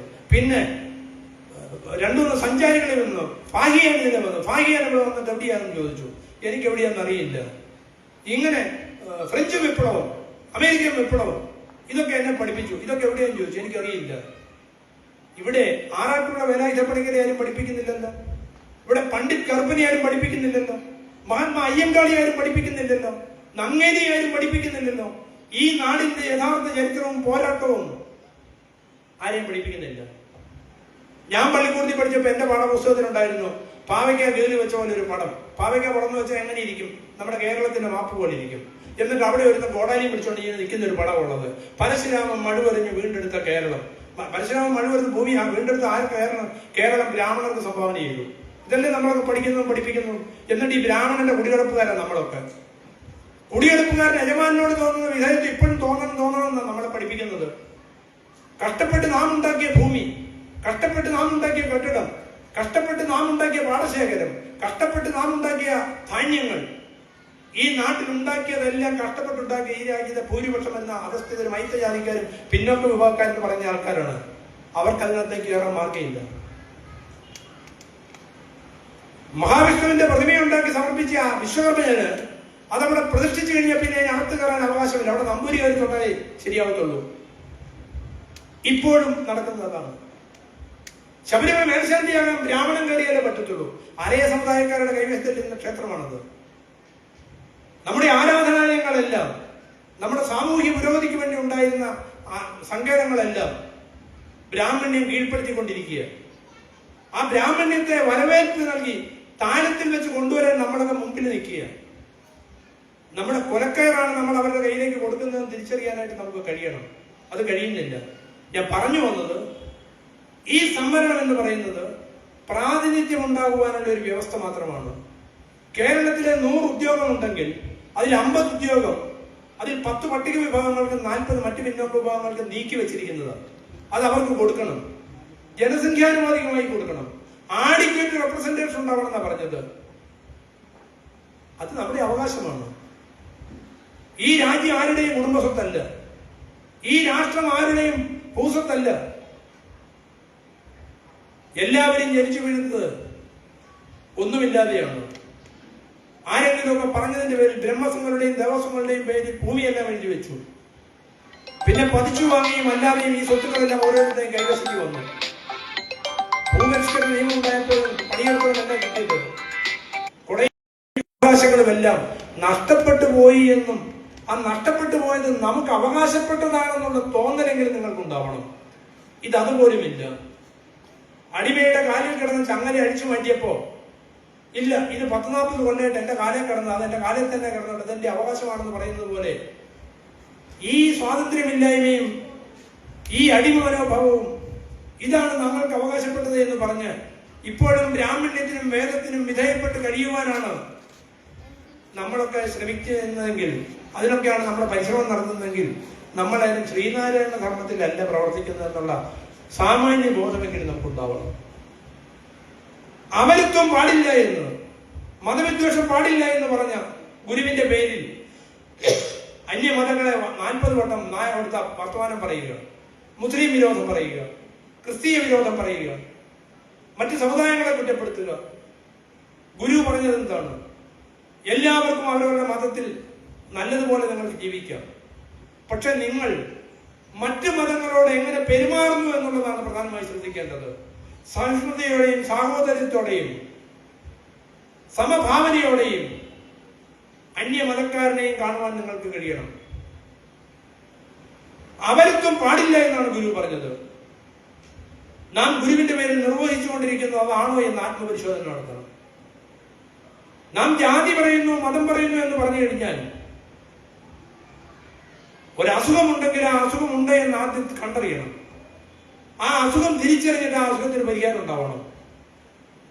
അതല്ലാതെ ജാതിയുടെ പേരിൽ, മതത്തിന്റെ പേരിൽ, വർഗീയതയുടെ പേരിൽ നിങ്ങൾ ഓരോ ആളുകളെ മാറ്റി മാറ്റി നിർത്തുകയാണെങ്കിൽ അത് അതുകൊണ്ടാണ് മാറ്റി നിർത്തിയത് എന്ന് പറയുമ്പം അസംഷനായിട്ട് കാര്യമില്ല.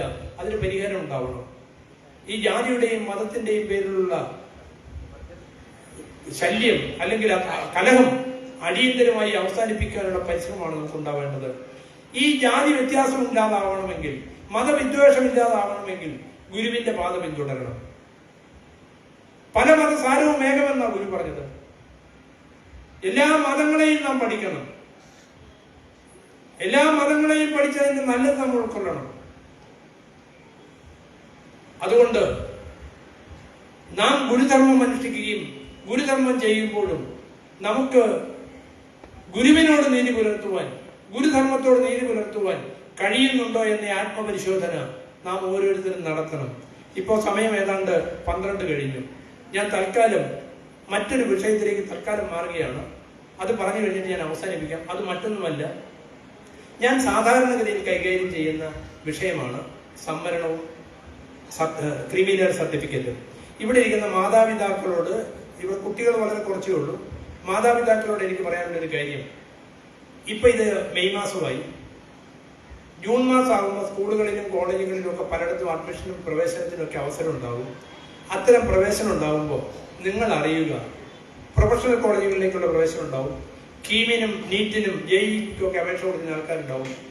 ഈഴവ സമുദായം എന്താണ് എന്ന് നിങ്ങളൊന്ന് അറിഞ്ഞിരിക്കുക. ഈഴവ സമുദായം പിന്നോക്ക സമുദായമാണോ എന്ന് ചോദിക്കുന്ന ആൾക്കാർ എന്നോടുണ്ട്. സാർ, ഇത് OBC ആണോ OEC ആണോ എന്ന് ചോദിക്കുന്ന ആൾക്കാരുണ്ട്. നിങ്ങളുടെ വിദ്യാർത്ഥി ഏത് സമുദായത്തിൽ പെടുന്നുവെന്ന് ഞാനൊന്ന് പറയാം. അത് ശരിയാണെങ്കിൽ ഒന്ന് കൈവക്കണം.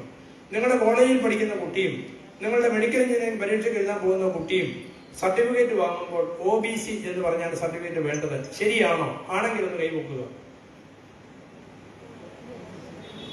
മെല്ലെ മെല്ലെ മെല്ലെ പോകുന്നുള്ളൂ. പകുതി പൊങ്ങിയാവുന്ന സംശയമായിരിക്കും. എന്തായാലും കുറച്ച് കൈ പോയി. നിങ്ങൾ ഇത്രയൊക്കെ പൊക്കിയാൽ മതി. ഞാൻ നിങ്ങളോട് പറയുന്നു, വിദ്യാഭ്യാസ സ്ഥാപനങ്ങളിൽ പ്രവേശനത്തിന് കേരളത്തിൽ അപേക്ഷ കൊടുക്കുമ്പോൾ ഈഴവ സമുദായം OBC അല്ല. നിങ്ങൾ SEBC എന്നാണ് ഈ സമുദായത്തെ ഉൾപ്പെടുത്തിയിരിക്കുന്നത്. SEBC എന്നാൽ socially and educationally backward communities എന്നാണ്. നിങ്ങൾ SEBC വിഭാഗത്തിൽ ഉൾപ്പെടുന്നയാണ് എന്ന ഒരു സാക്ഷ്യപത്രമാണ് നിങ്ങൾ വില്ലേജ് ഓഫീസറിൽ നിന്നും തഹസിൽദാരിൽ നിന്നും വാങ്ങുന്നത്. കേരളത്തെ സംബന്ധിച്ചിടത്തോളം കേരളത്തിലെ മെഡിക്കൽ എഞ്ചിനീയറിംഗ് അഡ്മിഷനോ കേരളത്തിലെ ആർട്സ് ആൻഡ് സയൻസ് കോളേജുകളിലെ പ്രവേശനത്തിനോ അപേക്ഷ കൊടുക്കുമ്പോൾ നിങ്ങൾ SEBC വിഭാഗത്തിൽ ഉൾപ്പെട്ടവരും ക്രീമിലെയർ വിഭാഗത്തിൽ ഉൾപ്പെടാത്തവരുമാണ് എന്നൊരു സാക്ഷ്യപത്രം വില്ലേജ് ഓഫീസറിൽ നിന്ന് വാങ്ങിക്കൊടുക്കണം. ആ SEBC എന്ന് രേഖപ്പെടുത്തുന്നത് 2015 ഒരു ഗവൺമെന്റ് ഓർഡറാണ്. 2015 ഗവൺമെന്റ് ഓർഡർ രേഖപ്പെടുത്തിയ സർട്ടിഫിക്കറ്റാണ് വാങ്ങേണ്ടത്. അതേസമയം നിങ്ങൾ ഓൾ ഇന്ത്യ എക്സാമിനേഷന് വേണ്ടി, കീമിന് വേണ്ടി, അല്ലെങ്കിൽ നീറ്റിന് വേണ്ടി, IITക്ക് വേണ്ടി, IIMSന് വേണ്ടി, സെൻട്രൽ യൂണിവേഴ്സിറ്റികളിൽ കേന്ദ്ര സർക്കാരിന്റെ സ്ഥാപനങ്ങളിലേക്കാണ് പ്രവേശനത്തിന് അപേക്ഷ കൊടുക്കുന്നതെങ്കിൽ നിങ്ങൾ സർട്ടിഫിക്കറ്റ് തഹസീൽദാരുടെ കയ്യിൽ നിന്ന് വാങ്ങണം. തഹസീൽദാരുടെ കയ്യിൽ നിന്ന് സർട്ടിഫിക്കറ്റ് വാങ്ങുമ്പോൾ 8/9/93 ഒരു ഉത്തരവ് കാണിച്ചുകൊണ്ട് നിങ്ങൾ മറ്റു OBC പട്ടികയിൽ ഉൾപ്പെട്ടവരാണെന്നുള്ള സർട്ടിഫിക്കറ്റ് വാങ്ങും. അപ്പോൾ കേരളത്തിലെ വിദ്യാഭ്യാസ സ്ഥാപനങ്ങളിൽ SEBC ആണെന്നും കേന്ദ്ര വിദ്യാഭ്യാസ സ്ഥാപനങ്ങൾ OBC ആണെന്നും നിങ്ങൾ തിരിച്ചറിയണം. കേരളത്തിലെ വിദ്യാഭ്യാസ സ്ഥാപനങ്ങളിലെ പ്രവേശനത്തിന് ഈഴവർക്ക് ആർട്സ് ആൻഡ് സയൻസ് കോളേജുകളിൽ, അതായത് ഗവൺമെന്റ് കോളേജുകളിൽ, സർവകലാശാലകളിൽ 20% സംവരണമുണ്ട്. ഈഴവർക്ക് 7% സംവരണമുണ്ട്. MBBS പോലുള്ള കീം പരീക്ഷകൾക്ക്, എഞ്ചിനീയറിംഗ് പരീക്ഷകൾക്ക് നിങ്ങൾ എഴുതുമ്പോൾ SEBC എന്ന സർട്ടിഫിക്കറ്റ് കൊടുത്താൽ അവിടെ നിങ്ങൾക്ക് 30% സംവരണം SEBC വിഭാഗത്തിനുണ്ട്. ഈഴവർക്ക് 9% സംവരണമുണ്ട്. ഇനി നിങ്ങൾ കേന്ദ്ര സർക്കാരിനാണ് അപേക്ഷ കൊടുക്കുന്നതെന്നുണ്ടെങ്കിൽ, കേന്ദ്ര വിദ്യാഭ്യാസ സ്ഥാപനത്തിന്റെ ആവശ്യത്തിനാണെങ്കിൽ സർട്ടിഫിക്കറ്റ് വാങ്ങേണ്ടത് തഹസീൽദാരുടെ കയ്യിൽ നിന്നാണ്, വില്ലേജ് ഓഫീസറുടെ അല്ല. കേരളത്തിലെ വിദ്യാഭ്യാസ സ്ഥാപനങ്ങളിലേക്കാണെങ്കിൽ വില്ലേജ് ഓഫീസർ തരും. കേന്ദ്രത്തിലെ ആവശ്യങ്ങൾക്കാണ് തഹസിൽദാരുടെ കയ്യിൽ നിന്ന് വാങ്ങണം. അതിനുള്ള അപേക്ഷ ഇപ്പോ അക്ഷയ വഴിയാണ് കൊടുക്കുന്നത്. അവര് വില്ലേജ് ഓഫീസറുടെ റിപ്പോർട്ടോട് കൂടി തഹസിൽദാർ കൊടുത്ത് തിരികെ കിട്ടും. നിങ്ങൾ ഈ അക്ഷയ കേന്ദ്രത്തിൽ ഇരിക്കുന്ന സാറന്മാര്, ചീഫ് സെക്രട്ടറി കഴിഞ്ഞ് പിന്നെ സാറന്മാർ അക്ഷയ കേന്ദ്രത്തിൽ ഇരിക്കുന്നത്, ഇവര് ചില വർത്താനമൊക്കെ പറയും. ക്രീമി ലെയർ സർട്ടിഫിക്കറ്റ് മേടിക്കാൻ ചെന്നാൽ എന്താ ജോലി, അച്ഛനും അമ്മയും ജോലി ഉണ്ടല്ലോ, വരുമാനം 8 ലക്ഷത്തിൽ രൂപ കൂടുതലാണ്, നിങ്ങൾക്ക് കിട്ടത്തില്ല. ഉടനെ അവരങ്ങനെ പറയും, അക്ഷയ കേന്ദ്രത്തിന് സാറ് കിട്ടത്തില്ലെന്ന് പറഞ്ഞ് നമ്മൾ തിരിച്ചു പോരും. നിങ്ങൾ അറിയുക, ക്രീമി ലെയർ നിർണയത്തിന് ഒരാളുടെയും ശമ്പളം കണക്ക് കൂട്ടത്തില്ല. സർവീസിലുള്ള ഒരാളുടെയും ശമ്പളം കണക്ക് കൂട്ടി ആ ശമ്പളം 8 ലക്ഷം രൂപയിൽ കൂടുതലാണ് എന്ന് പറഞ്ഞ് നിങ്ങളുടെ സംവരണാവകാശം നിഷേധിക്കാൻ നിയമമില്ല. മറിച്ച് നിങ്ങളുടെ മാതാപിതാക്കൾ, ഇത് മാതാപിതാക്കളെ മാത്രമേ നോക്കത്തുള്ളൂ. ചേട്ടത്തിയുടെയോ അനിയത്തിയുടെയോ അല്ലെങ്കിൽ ചിറ്റപ്പന്റെയോ പേരപ്പന്റെയോ ഒന്നും നോക്കത്തില്ല. അപേക്ഷ നൽകുന്ന വിദ്യാർത്ഥിയുടെ അച്ഛന്റെയും അമ്മയുടെയും മാത്രം പദവിയാണ് നോക്കുക, അവരുടെ മാത്രം വരുമാനമാണ് നോക്കുക. ആ വരുമാനം നോക്കുന്നത് ഞാൻ പിന്നെ പറയാം. ഉദ്യോഗമുള്ളവരാണെങ്കിൽ അവർ ഗസറ്റഡ് പദവിയിലേക്ക് നേരിട്ട് നിയമനം കിട്ടിയവരാണെങ്കിൽ അഗ്രികൾച്ചർ ഓഫീസറായിട്ടോ മെഡിക്കൽ ഓഫീസറായിട്ടോ അസിസ്റ്റന്റ് പ്രൊഫസറായിട്ടോ നേരിട്ട് അസിസ്റ്റന്റ് എഞ്ചിനീയർ ആയിട്ടോ നേരിട്ട് സർവീസിൽ പ്രവേശിച്ചവരാണെങ്കിൽ അവർ ക്രീമി ലെയറിൽ ഉൾപ്പെടും. മക്കൾക്ക് സംവരണം കിട്ടത്തില്ല. ഈ പദവിയാണ് നോക്കുന്നത്, ശമ്പളമല്ല. ഇനി അസിസ്റ്റന്റ് പ്രൊഫസറും അഗ്രികൾച്ചർ ഓഫീസറും ആണെങ്കിൽ രണ്ടുപേരും കയറിയിരിക്കണം. അച്ഛനും അമ്മയും രണ്ടുപേരും, ഒരാൾ മാത്രം പോരാ. രണ്ടുപേരും നേരിട്ട് നിയമിക്കപ്പെടണം. ഹയർ സെക്കൻഡറി അധ്യാപകൻ സീനിയറായി കയറിയാൽ ക്രീമി ലെയറാണ്. ഹയർ സെക്കൻഡറി അധ്യാപകൻ ജൂനിയർ ആയിട്ട് പ്രൊമോട്ട് ചെയ്യപ്പെട്ട് ഹയർ സെക്കൻഡറി സീനിയർ ആയാൽ അയാൾ ഗ്രൂപ്പ് ബി ക്രീമി ലെയറിന് അർഹത നഷ്ടപ്പെടത്തില്ല. അതുപോലെ ഗ്രൂപ്പ് ബി തസ്തികയിൽ ഗസറ്റഡ് ഓഫീസറായിട്ട് ഒരാൾ മാത്രമേ കയറിയുള്ളെങ്കിൽ ആ ആൾ 40 വയസ്സിന് മുമ്പ് ക്ലാസ് 1 ഓഫീസർ ആയാൽ മാത്രമേ അർഹത നഷ്ടപ്പെടത്തുള്ളൂ. 40 വയസ്സും 1 ദിവസവും കഴിഞ്ഞാണെങ്കിൽ പോലും അർഹത നഷ്ടപ്പെടത്തില്ല. നിങ്ങളുടെ ക്രീമി ലെയർ മാനദണ്ഡങ്ങളുടെ പേരിൽ സാധാരണ ജനങ്ങളെ മാത്രമല്ല അതിപ്രഗത്ഭരെന്ന് ഞെളിഞ്ഞു നടക്കുന്ന പല ഉദ്യോഗസ്ഥ മേധാവികളും ഇത് കേട്ടിട്ട് തിരിഞ്ഞു പോയ നിരവധിയായ കഥകൾ, നിരവധിയായ വസ്തുതകൾ എനിക്ക് നിരന്തരം ലഭിക്കാറുണ്ട്. ഞാൻ ഇടപെടാറുണ്ട്. നിർഭാഗ്യവശാൽ പല റവന്യൂ ഉദ്യോഗസ്ഥരും തെറ്റായ കാര്യത്തിൽ ഉറച്ചു നിൽക്കും. നിനക്ക് ആക്ഷേപം കൊണ്ട് തഹസിൽദാർ എടുത്തു പോക്കോ, അല്ലെ പിന്നെ കളക്ടർ എടുത്തു പോക്കോ എന്ന് പറഞ്ഞ് കഷ്ടപ്പെടുത്തും. ഇല്ല നീ കോടതി പൊക്കോളാൻ പറയും. കോടതി ചെന്നാലും പലപ്പോഴും ഈ കേസ് വാദിക്കുന്ന വക്കീലിനും കേസ് കേൾക്കുന്ന ജഡ്ജിക്കും എന്താണ് യഥാർത്ഥ നിയമം എന്നതിനെ കുറിച്ച് ഗ്രാഹ്യമില്ല എന്ന് ഉറച്ച ഉത്തമ ബോധ്യത്തോടുകൂടി ജഡ്ജ്മെന്റുകളുടെ അടിസ്ഥാനത്തിൽ എനിക്ക് പറയാനാവും. ഒരു കാര്യം കൂടി പറഞ്ഞ് അവസാനിപ്പിക്കാം. 12 കാലമായി. നിങ്ങൾക്ക് എന്തെങ്കിലും ചോദിക്കാനൊരു സമയം കൂടെ വേണമല്ലോ. ഈ കൊച്ചി പോലുള്ള സ്ഥലത്ത് ഇൻഫോ പാർക്കുണ്ട്, മറ്റ് IT മേഖലയുണ്ട്, ഒരുപാട് സ്വകാര്യ കമ്പനികളുണ്ട്, സ്വകാര്യ സ്ഥാപനങ്ങളുണ്ട്. ഇങ്ങനെ സ്വകാര്യ കമ്പനികളിൽ സ്ഥാപനങ്ങളിൽ ജോലി ചെയ്യുന്ന ആളുകളെ സംബന്ധിച്ചിടത്തോളം ഈ ഉദ്യോഗസ്ഥന്മാരുടെ പദവി സർക്കാർ സർവീസിലാണ് ക്ലാസ് 1 ആണ്, ക്ലാസ് 2 ആണ്, അല്ലെ ക്ലാസ് 3 ആണ്, അല്ലെ ഗ്രൂപ്പ് A ആണ്, B ആണ്, C ആണെന്നൊക്കെ വ്യവസ്ഥയുണ്ട്, അറിയാൻ പറ്റും. പക്ഷെ സ്വകാര്യ കമ്പനികളിലും സ്ഥാപനങ്ങളിലും അങ്ങനെ അറിയാത്തത് കൊണ്ട് ഈ ആളുകളുടെ കാര്യത്തിൽ അവരുടെ ശമ്പളം കണക്ക് കൂട്ടി, നിങ്ങൾ ശ്രദ്ധിക്കുക.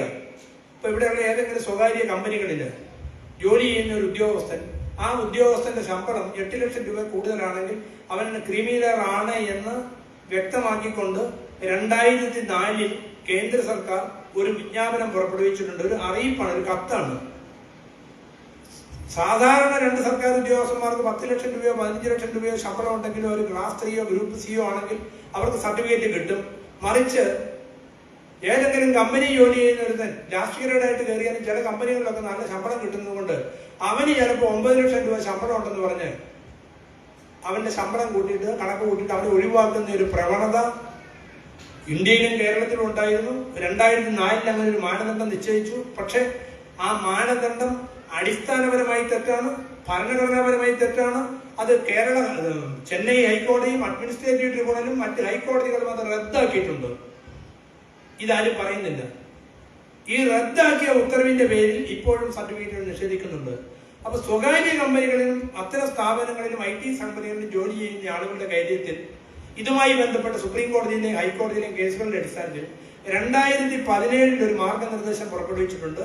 ആ മാർഗനിർദ്ദേശത്തിന്റെ അടിസ്ഥാനത്തിൽ ആ ഉദ്യോഗസ്ഥൻ ആ കമ്പനിയുടെ തീരുമാനങ്ങൾ എടുക്കാൻ യോഗ്യമായ എക്സിക്യൂട്ടീവ് ഡയറക്ടർ പദവിയിലോ അതിന് തൊട്ടു താഴെയോ ആണെങ്കിൽ മാത്രം അയാൾ ക്രിമിനൽ ആകും. അയാളുടെ ശമ്പളം അല്ല നോക്കുക, ആരുടെ ശമ്പളം നോക്കത്തില്ല.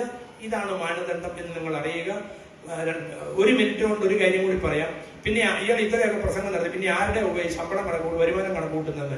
വരുമാനം കണക്ക് കൂട്ടുന്നത് സ്വന്തമായി പ്രാക്ടീസ് ചെയ്യുന്ന അഭിഭാഷകർ, ചാർട്ടേഡ് അക്കൗണ്ടന്റുമാർ, സിനിമാ താരങ്ങൾ, മറ്റ് പ്രൊഫഷണലായിട്ട് സ്വന്തമായി ജോലി ചെയ്യുന്ന ആളുകൾ, അല്ലെങ്കിൽ പ്ലാന്റേഷൻ ഉടമകൾ, തോട്ടമുടമകൾ, അല്ലെങ്കിൽ പട്ടണ പ്രദേശങ്ങളിൽ കെട്ടിടമോ സ്ഥലമോ ലീസിന് കൊടുത്തോ വാടകയ്ക്ക് കൊടുത്തോ വരുമാനമുള്ള ആളുകൾ, ഇങ്ങനെയുള്ള ആളുകളുടെ വരുമാനം മാത്രമാണ് വരുമാനമായി കണക്ക് കൂട്ടുന്നത്.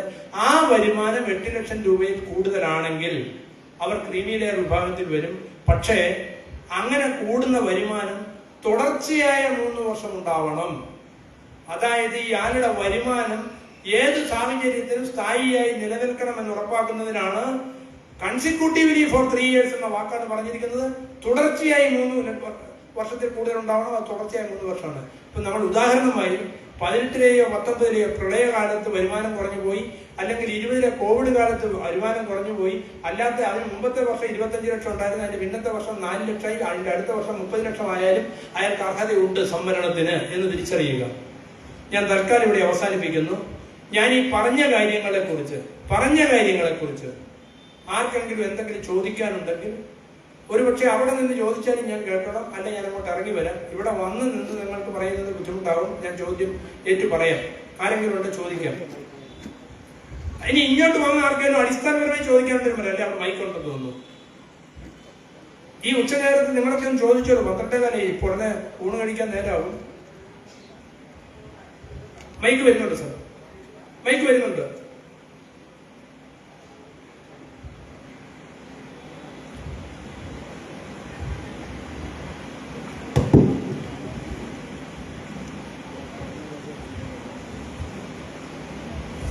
സാറ് പറഞ്ഞത് ശരിയാണ്.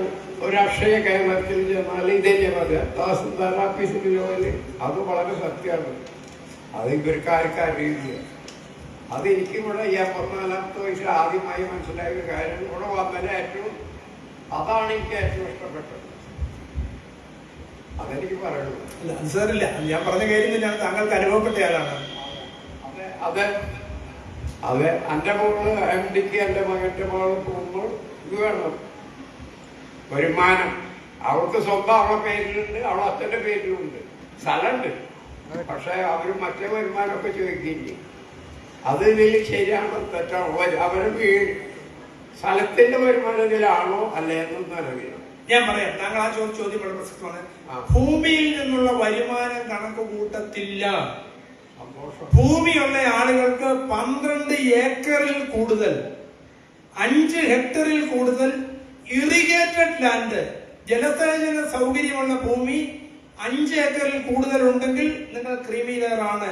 അതിനകത്ത് ഒരു കാന്താരിമുളക് പോലും വെച്ചിട്ടില്ല, 1/4 നയാ പൈസ പോലും വരുമാനം ഇല്ലെങ്കിലും 5 ഹെക്ടറിൽ കൂടുതൽ ജലസേചന സൗകര്യമുള്ള ഭൂമി ഉണ്ടെങ്കിൽ നിങ്ങൾ ക്രീമി ലെയർ ആണ്.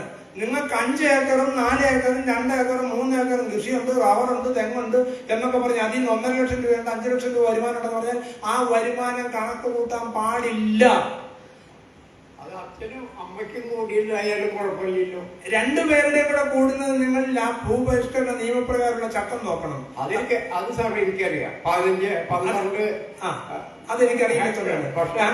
അതെനിക്കറിയാം. അല്ല, താങ്കൾ ചോദിച്ചത് അച്ഛനും അമ്മയ്ക്കും കൂടി 5 ഹെക്ടറിൽ കൂടുതൽ ഇറിഗേറ്റഡ് ഭൂമി ഉണ്ടെങ്കിലോ എന്നല്ലേ ചോദ്യം.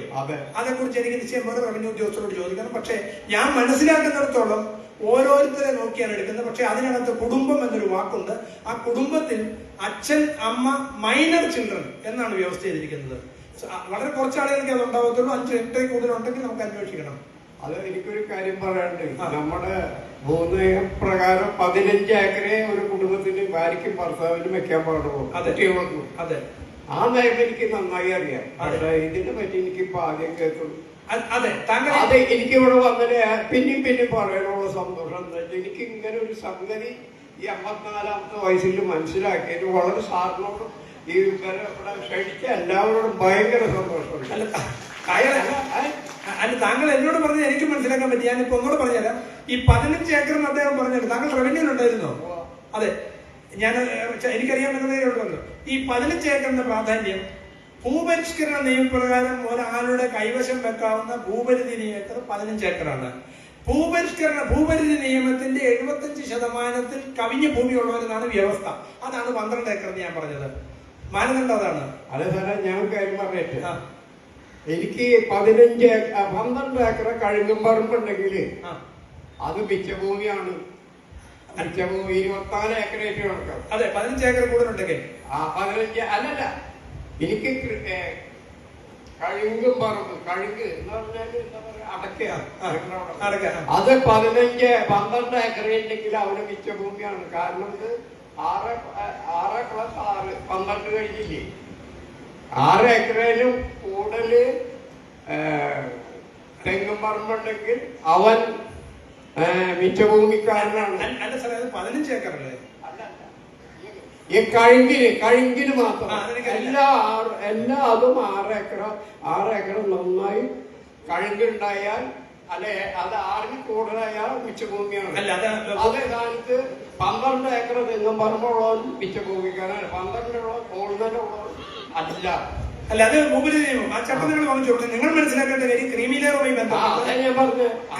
എനിക്ക് മനസ്സിലാവുള്ളൂ. അപ്പൊ ഞാൻ ഒരു ചോദ്യം ചോദിച്ചത്, കുട്ടിയുടെ പേരിലും അച്ഛന്റെ പേരിലും സ്വത്തുണ്ട്, പക്ഷെ അതിന് ഇതിനെ ബാധകമാണോ എനിക്കിപ്പോ ഇവിടെ ചോദിക്കണം. വക്കീലിന്റെ അവിടെ പോകണമെങ്കിൽ ആയിട്ട് കൊടുക്കും. അത് അച്ഛന്റെയും അമ്മയുടെയും മാത്രമേ നോക്കത്തുള്ളൂ. മൈനർ കുട്ടികളുടെ നോക്കും. കാരണം മേജർ ആയിട്ടുള്ള കുട്ടികൾക്ക് ബാധകമല്ല. ഈ കുടുംബത്തിന് അർത്ഥം father, mother and minor children. കാരണം കൊച്ചുകുട്ടികളുടെ പേര് സ്വത്ത് എഴുതിയിട്ടുണ്ടെങ്കിൽ അറിയാൻ വേണ്ടിയാണ്. ക്രീമി ലെയർ മാനദണ്ഡത്തിന് കുടുംബത്തിന്റെ വരുമാനം കണക്ക് കൂട്ടുമ്പോൾ അച്ഛന്റെയും അമ്മയുടെയും മൈനർ കുട്ടികളുടെയും പേരിലുള്ളത് മാത്രമാണ് കണക്കിലെടുക്കുക. സഹോദരങ്ങളുടെയും മുതിർന്ന കുട്ടികളുടെയും പേരിലുള്ള കണക്ക് കൂട്ടത്തില്ല. സംസാരിച്ച് എനിക്ക് അങ്ങനെ ചോദിച്ചാലേ മനസ്സിലാവുള്ളൂ. ഇപ്പൊ എനിക്ക് അല്ല, അനിയന്റെ മകന് 2 വയസ്സായ കുട്ടിയുണ്ടെന്ന് വെച്ചോ. ഹലോ, 2 വയസ്സായ കുട്ടിയുണ്ട്. 22, 21 വയസ്സായ അല്ലെങ്കിൽ 23 വയസ്സായ കുട്ടി MBBS MDക്ക് ഇതാക്കുന്നു. ഈ കുട്ടീന്റെ പേരില് അവളെ അച്ഛൻ 5 ഏക്കർ എഴുതി വെച്ചിരിക്കുന്നു. അത് ഈ കുട്ടിക്ക് ബാധകമാകുമോ? സാറ് ചോദിക്കുന്നത് 21 വയസ്സ് കഴിഞ്ഞ കുട്ടിയാണോ? അല്ല, 23 വയസ്സ് കുട്ടിക്ക് MDക്ക് പഠിപ്പിക്കാൻ ഈ സർട്ടിഫിക്കറ്റ് മേടിക്കുന്നു. അതെ, ഈ അതേ സ്ഥാനത്ത് ഇപ്പൊ ജനിച്ച കുട്ടിക്ക് അവളെ അച്ഛന്റെ അച്ഛൻ 2 ഏക്കർ പറമ്പ് അത് കണക്ക് കൂട്ടും. അച്ഛന്റെ അമ്മയുടെയും പ്രായപൂർത്തിയാവാത്ത മക്കളുടെയും വരുമാനം കണക്ക് കൂട്ടും. അച്ഛന്റെ അമ്മയുടെയും മൈനർ ആയിട്ടുള്ള അത് ഈ പറഞ്ഞ ഭൂമിയുടെയാണ്. ഭൂമിയുടെ അളവും ബാക്കി കാര്യം താങ്കൾ റവന്യൂ ഉദ്യോഗസ്ഥരായിട്ട് നോക്കണം. ക്രീമി ലെയർ നിർണയ മാനദണ്ഡ കാര്യത്തിൽ ഭൂപരിധി നിയമത്തിന്റെ 75%-ലധികം ഭൂമി, ഇറിഗേറ്റഡ് ആയിട്ടുള്ള ഭൂമി കൈവശത്തിൽ ഉണ്ടെങ്കിൽ അവർ ക്രീമി ലെയർ ആയിരിക്കുമെന്നാണ് ക്രീമി ലെയർ മാനദണ്ഡത്തിന്റെ വ്യവസ്ഥ. ഒപ്പം അപേക്ഷ നൽകുമ്പോൾ മനസ്സിലാക്കുക, അച്ഛനെയും അമ്മയെയും മാത്രമേ നോക്കത്തുള്ളൂ. സഹോദരങ്ങളുടെ അപേക്ഷകന്റെ പോലും. ഒരു ഉദാഹരണം ഞാൻ പറഞ്ഞു തരാം. നിങ്ങളുടെ മകൻ സർക്കാർ സർവീസിലെ ഗ്രൂപ്പ് എ തസ്തികയിലോ അല്ലെങ്കിൽ IPS IRS പോലുള്ള അഖിലേന്ത്യാ സർവീസിലുള്ള ഒരാളാണെങ്കിലും അയാൾക്ക് IAS വേണ്ടി അപേക്ഷ കൊടുക്കുകയാണെന്നുണ്ടെങ്കിൽ, അയാളുടെ മാതാപിതാക്കൾ ക്രിമിനൽ അല്ലെന്നുണ്ടെങ്കിൽ അയാളുടെ സർട്ടിഫിക്കറ്റ് കിട്ടും. അയാളുടെ IRS IPS അതിന് ബാധകമല്ല. അപേക്ഷകനെ നോക്കാൻ പാടില്ല. അച്ഛനെ അമ്മയെ തന്നെ നോക്കാൻ പാടുള്ളൂ. അതുപോലെ മക്കളെ കെട്ടിച്ചയച്ച വീട്ടിലെ അച്ഛന്റെയോ അമ്മയുടെയോ ഭർത്താവിന്റെയോ ഒന്നും പദവി നോക്കത്തില്ല. ആ കുട്ടിയുടെ അച്ഛന്റെയും അമ്മയുടെയും പദവി മാത്രമേ നോക്കത്തുള്ളൂ. ഇങ്ങോട്ട് കെട്ടിക്കൊണ്ട് വന്നാലും അങ്ങോട്ട് കെട്ടി വരും. അപേക്ഷകന്റെ, വിദ്യാർത്ഥിയുടെ അല്ലെങ്കിൽ ഉദ്യോഗാർത്ഥിയുടെ അച്ഛന്റെയും അമ്മയുടെയും പദവി മാത്രമേ നോക്കത്തുള്ളൂ എന്നുള്ളതാണ് ഞാൻ പറഞ്ഞതിന്റെ സാരം. പിന്നെ ഓക്കെ,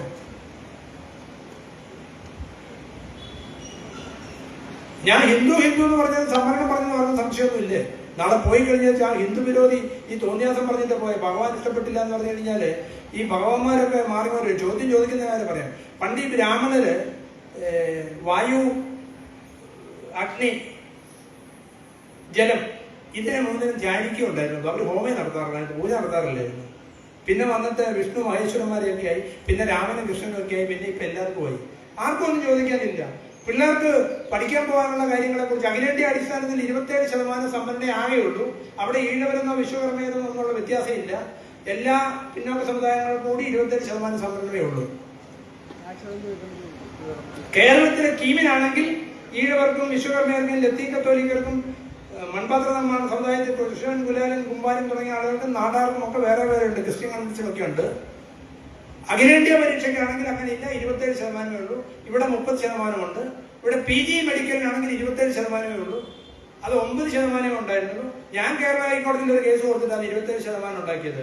ഇനി ഒരപേക്ഷ കൂടെ, നിങ്ങളുടെ നാട്ടിലെ അക്ഷയ കേന്ദ്രങ്ങളിൽ വില്ലേജ് ഓഫീസർ എന്തെങ്കിലും അന്യായമായ കാര്യം പറഞ്ഞാൽ ഇവിടുന്ന് 10 ശാഖാപ്രതിനിധികൾ വില്ലേജ് ഓഫീസിന് മുമ്പിൽ പോയിരിക്കണം, അല്ലെ തഹസിൽദാരെ വളഞ്ഞു വെക്കണം.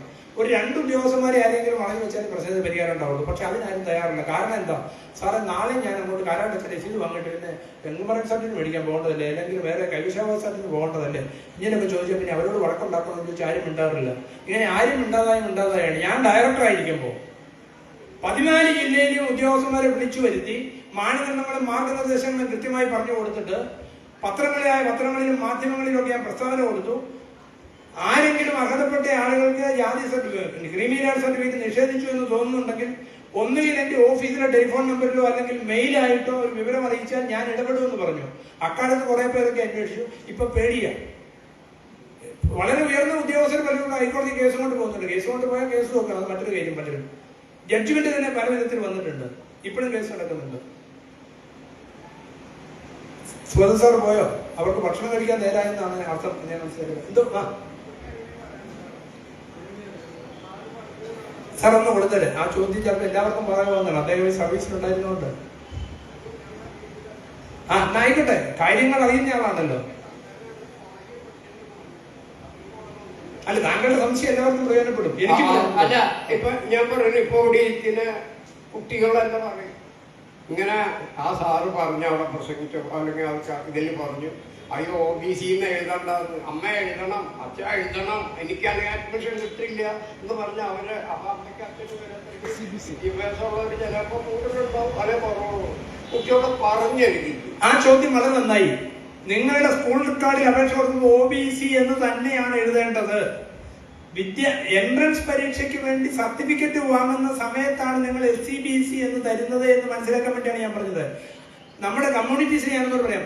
SC, ST, OBC അങ്ങനെ 3 വിഭാഗമാണുള്ളത്. ഈ 103-ാം ഭരണഘടനാ ഭേദഗതി ഞങ്ങൾ സംവരണം നേടുന്നില്ലെന്ന് പറയുന്ന യോഗ്യന്മാർക്ക് EWS എന്ന് പറഞ്ഞത് അതൊരു പ്രത്യേക വിഭാഗമാണ്. അതാണ് യഥാർത്ഥത്തിൽ ജാതി സംവരണം. ബാക്കിയൊക്കെ സോഷ്യൽ റിസർവേഷൻ ആണ്. അത് സവർണ വിഭാഗങ്ങൾക്ക് മാത്രമുള്ളതാണ്. നമ്മൾ ലിസ്റ്റ് എഴുതുമ്പോൾ താങ്കൾ OBC എന്ന് തന്നെയാണ് എഴുതുന്നത്. ഇനി ഒരു കൂട്ടരുണ്ട് OEC. സംശയം പെട്ടെന്നുണ്ടാവും. ഈ ഒരുപാട് സംശയം വന്നാൽ പിന്നെ നിങ്ങൾക്ക് കൂടുതൽ സംശയം ഉണ്ടാവും. OEC എന്നാൽ അതർ എലിജിബിൾ കമ്മ്യൂണിറ്റീസ് ആണ്. ഇപ്പൊ തീവ്ര സമുദായം, വാല സമുദായം, കുമ്പാരൻ സമുദായം, ക്രിസ്ത്യൻ കൺവേർട്സ് വിഭാഗം, പട്ടികജാതി, ഇവരെല്ലാം OEC എന്നാണ്. അത് അതർ എലിജിബിൾ കമ്മ്യൂണിറ്റീസ് എന്ന് പറയുന്ന വിദ്യാഭ്യാസ ആനുകൂല്യങ്ങൾക്ക് മാത്രമുള്ള ഒരു കാറ്റഗറിയാണ്. ഇത് അഖിലേന്ത്യാ അടിസ്ഥാനത്തിലോ ഭരണഘടനാപരമായോ അതിനൊരു സാധ്യതയില്ല. ഭരണഘടനാപരമായി അത് OBC തന്നെയാണ്. ഭരണഘടനയിൽ ആർട്ടിക്കിൾ 15(4) സാമൂഹ്യമായും വിദ്യാഭ്യാസപരമായും പിന്നോക്കം നിൽക്കുന്നവർക്കാണ് സംവരണം. ആർട്ടിക്കിൾ 15(5) അതുകൊണ്ടാണ് socially and educationally backward communities എന്ന് നമ്മൾ ഇപ്പോഴും ഇവിടെ എഴുതുന്നത്. അങ്ങനെ എഴുതേണ്ടതില്ല എന്ന് കേന്ദ്ര സർക്കാരിന്റെ ഓഫീസ് മെമ്മോറാണ്ടം ഉണ്ടെങ്കിലും നമ്മുടെ ഇവിടുത്തെ പ്രബുദ്ധ കേരളീയർ, ഉദ്യോഗസ്ഥ മേധാവികൾ, ഉദ്യോഗസ്ഥന്മാരായ രാഷ്ട്രീയ നേതാക്കൾ ഇത് മാറ്റി OBC എന്ന് തന്നെ ആക്കിയാൽ മതി എന്നുള്ള കേന്ദ്ര സർക്കാർ മാനദണ്ഡം ചൂണ്ടിക്കാണിച്ചുകൊണ്ട് പിന്നോക്ക വിഭാഗ വകുപ്പ് ഡയറക്ടർ എന്നുള്ള നിലയിൽ ഞാൻ ഗവൺമെന്റ് സെക്രട്ടറിക്ക് അപേക്ഷ കൊടുത്തപ്പം അവിടെ ഇരുന്ന സെക്രട്ടറി മുഖവും പറഞ്ഞു അത് പറ്റിയല്ലാന്ന്. അതുകൊണ്ടാണ് നമ്മളിപ്പം SCBC സർട്ടിഫിക്കറ്റ് വേറെ മേടിക്കാൻ പോകണം. നമ്മൾ കേന്ദ്ര സർക്കാരിന്റെ കീമിനൊരു സർട്ടിഫിക്കറ്റ് മേടിക്കാൻ പോകണം, അല്ല നീറ്റിനൊരെണ്ണം മേടിക്കാൻ പോകണം, കീമിനൊന്നും മേടിക്കാൻ പോകണം. ഇപ്പോഴും തിരുത്തേണ്ടതൊന്നും തിരുത്തിയിട്ടില്ല. ഞാൻ OEC എന്ന് പറയുന്നത് നമ്മൾ മനസ്സിലാക്കുക. അതർ എലിജിബിൾ കമ്മ്യൂണിറ്റീസ് എന്ന് പറയുന്ന ആൾക്കാരും അതർ ബാക്ക്വേർഡ് കമ്മ്യൂണിറ്റീസ് തന്നെയാണ്.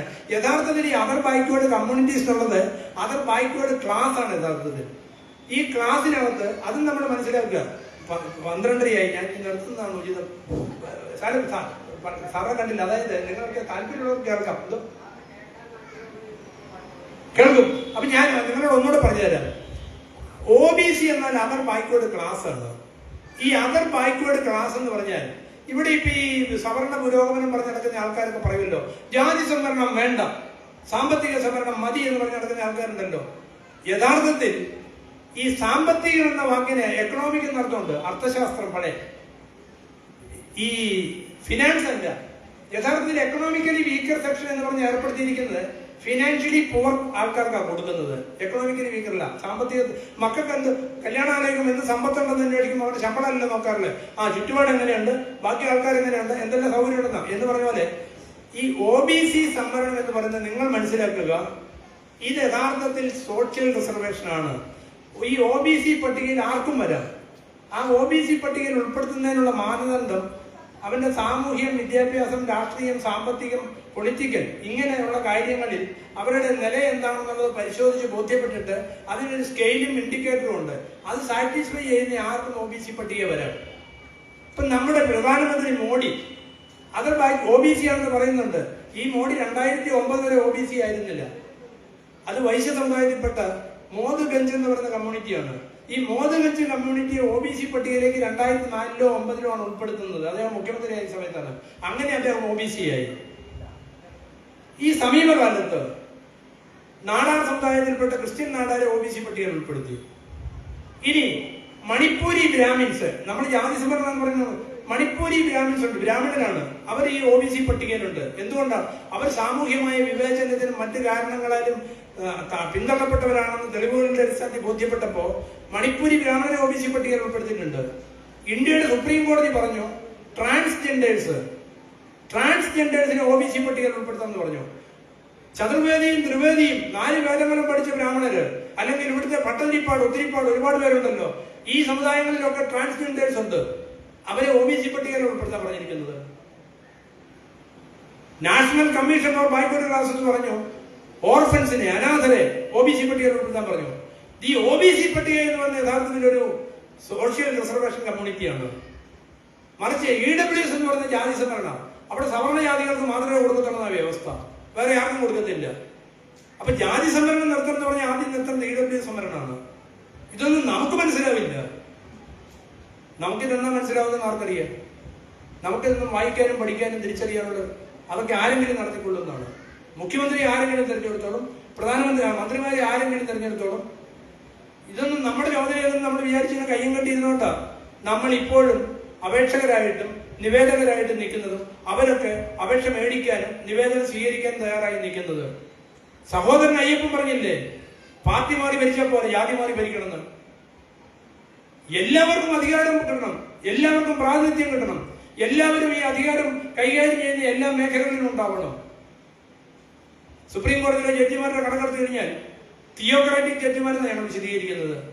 കാരണം അവർ ഭരണഘടനാ അനുസൃതമായല്ല തീരുമാനം എടുക്കുന്നത്. വേദങ്ങളെയും ഉപനിഷത്തുക്കളെയും മനുസ്മൃതിയെ അടിസ്ഥാനമാക്കി വിധി എഴുതുന്ന ജഡ്ജിമാർ വരെ ഉണ്ടായി നമ്മുടെ നാട്ടിൽ.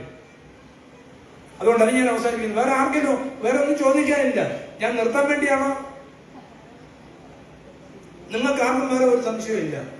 നല്ല കാര്യം, സംശയം ഉണ്ടാവാതിരിക്കട്ടെ. അത് അവിടെ നിന്ന് കൊടുത്തരുത്. സാറ് തന്നെയാണെങ്കിലും ഒരാൾ തന്നെയാണെങ്കിലും ചോദിച്ചാൽ മറ്റുള്ളവർക്ക് പ്രയോജനപ്പെടുന്നുണ്ട്. ഇനി സർട്ടിഫിക്കറ്റ് വാങ്ങാൻ പോകുമ്പോൾ നിങ്ങൾ അറിയുക, ഈ ഉദ്യോഗസ്ഥന്മാർ എന്നാലും അവർ പറയും സാലറി സർട്ടിഫിക്കറ്റ് കൊണ്ടുവരാൻ. യഥാർത്ഥത്തിൽ വേണ്ട സർവീസ് സർട്ടിഫിക്കറ്റ്. പക്ഷെ സാലറി സർട്ടിഫിക്കറ്റ് കൊടുക്കും. കാരണം എന്താ? ഇനി അതിന്റെ പേര് താമസിപ്പിക്കണം വിചാരിച്ചു. ഞാനും ചോദിച്ചപ്പോഴാണ് കൊടുത്തത് 18 ലക്ഷം രൂപ ശമ്പളം ഉണ്ടെങ്കിലും കുഴപ്പമില്ല, നിങ്ങൾ ക്ലാസ് 3 ആണ്, അല്ലെങ്കിൽ ക്ലാസ് 3 വന്നിട്ട് ക്ലാസ് 1 ആയതാണ്.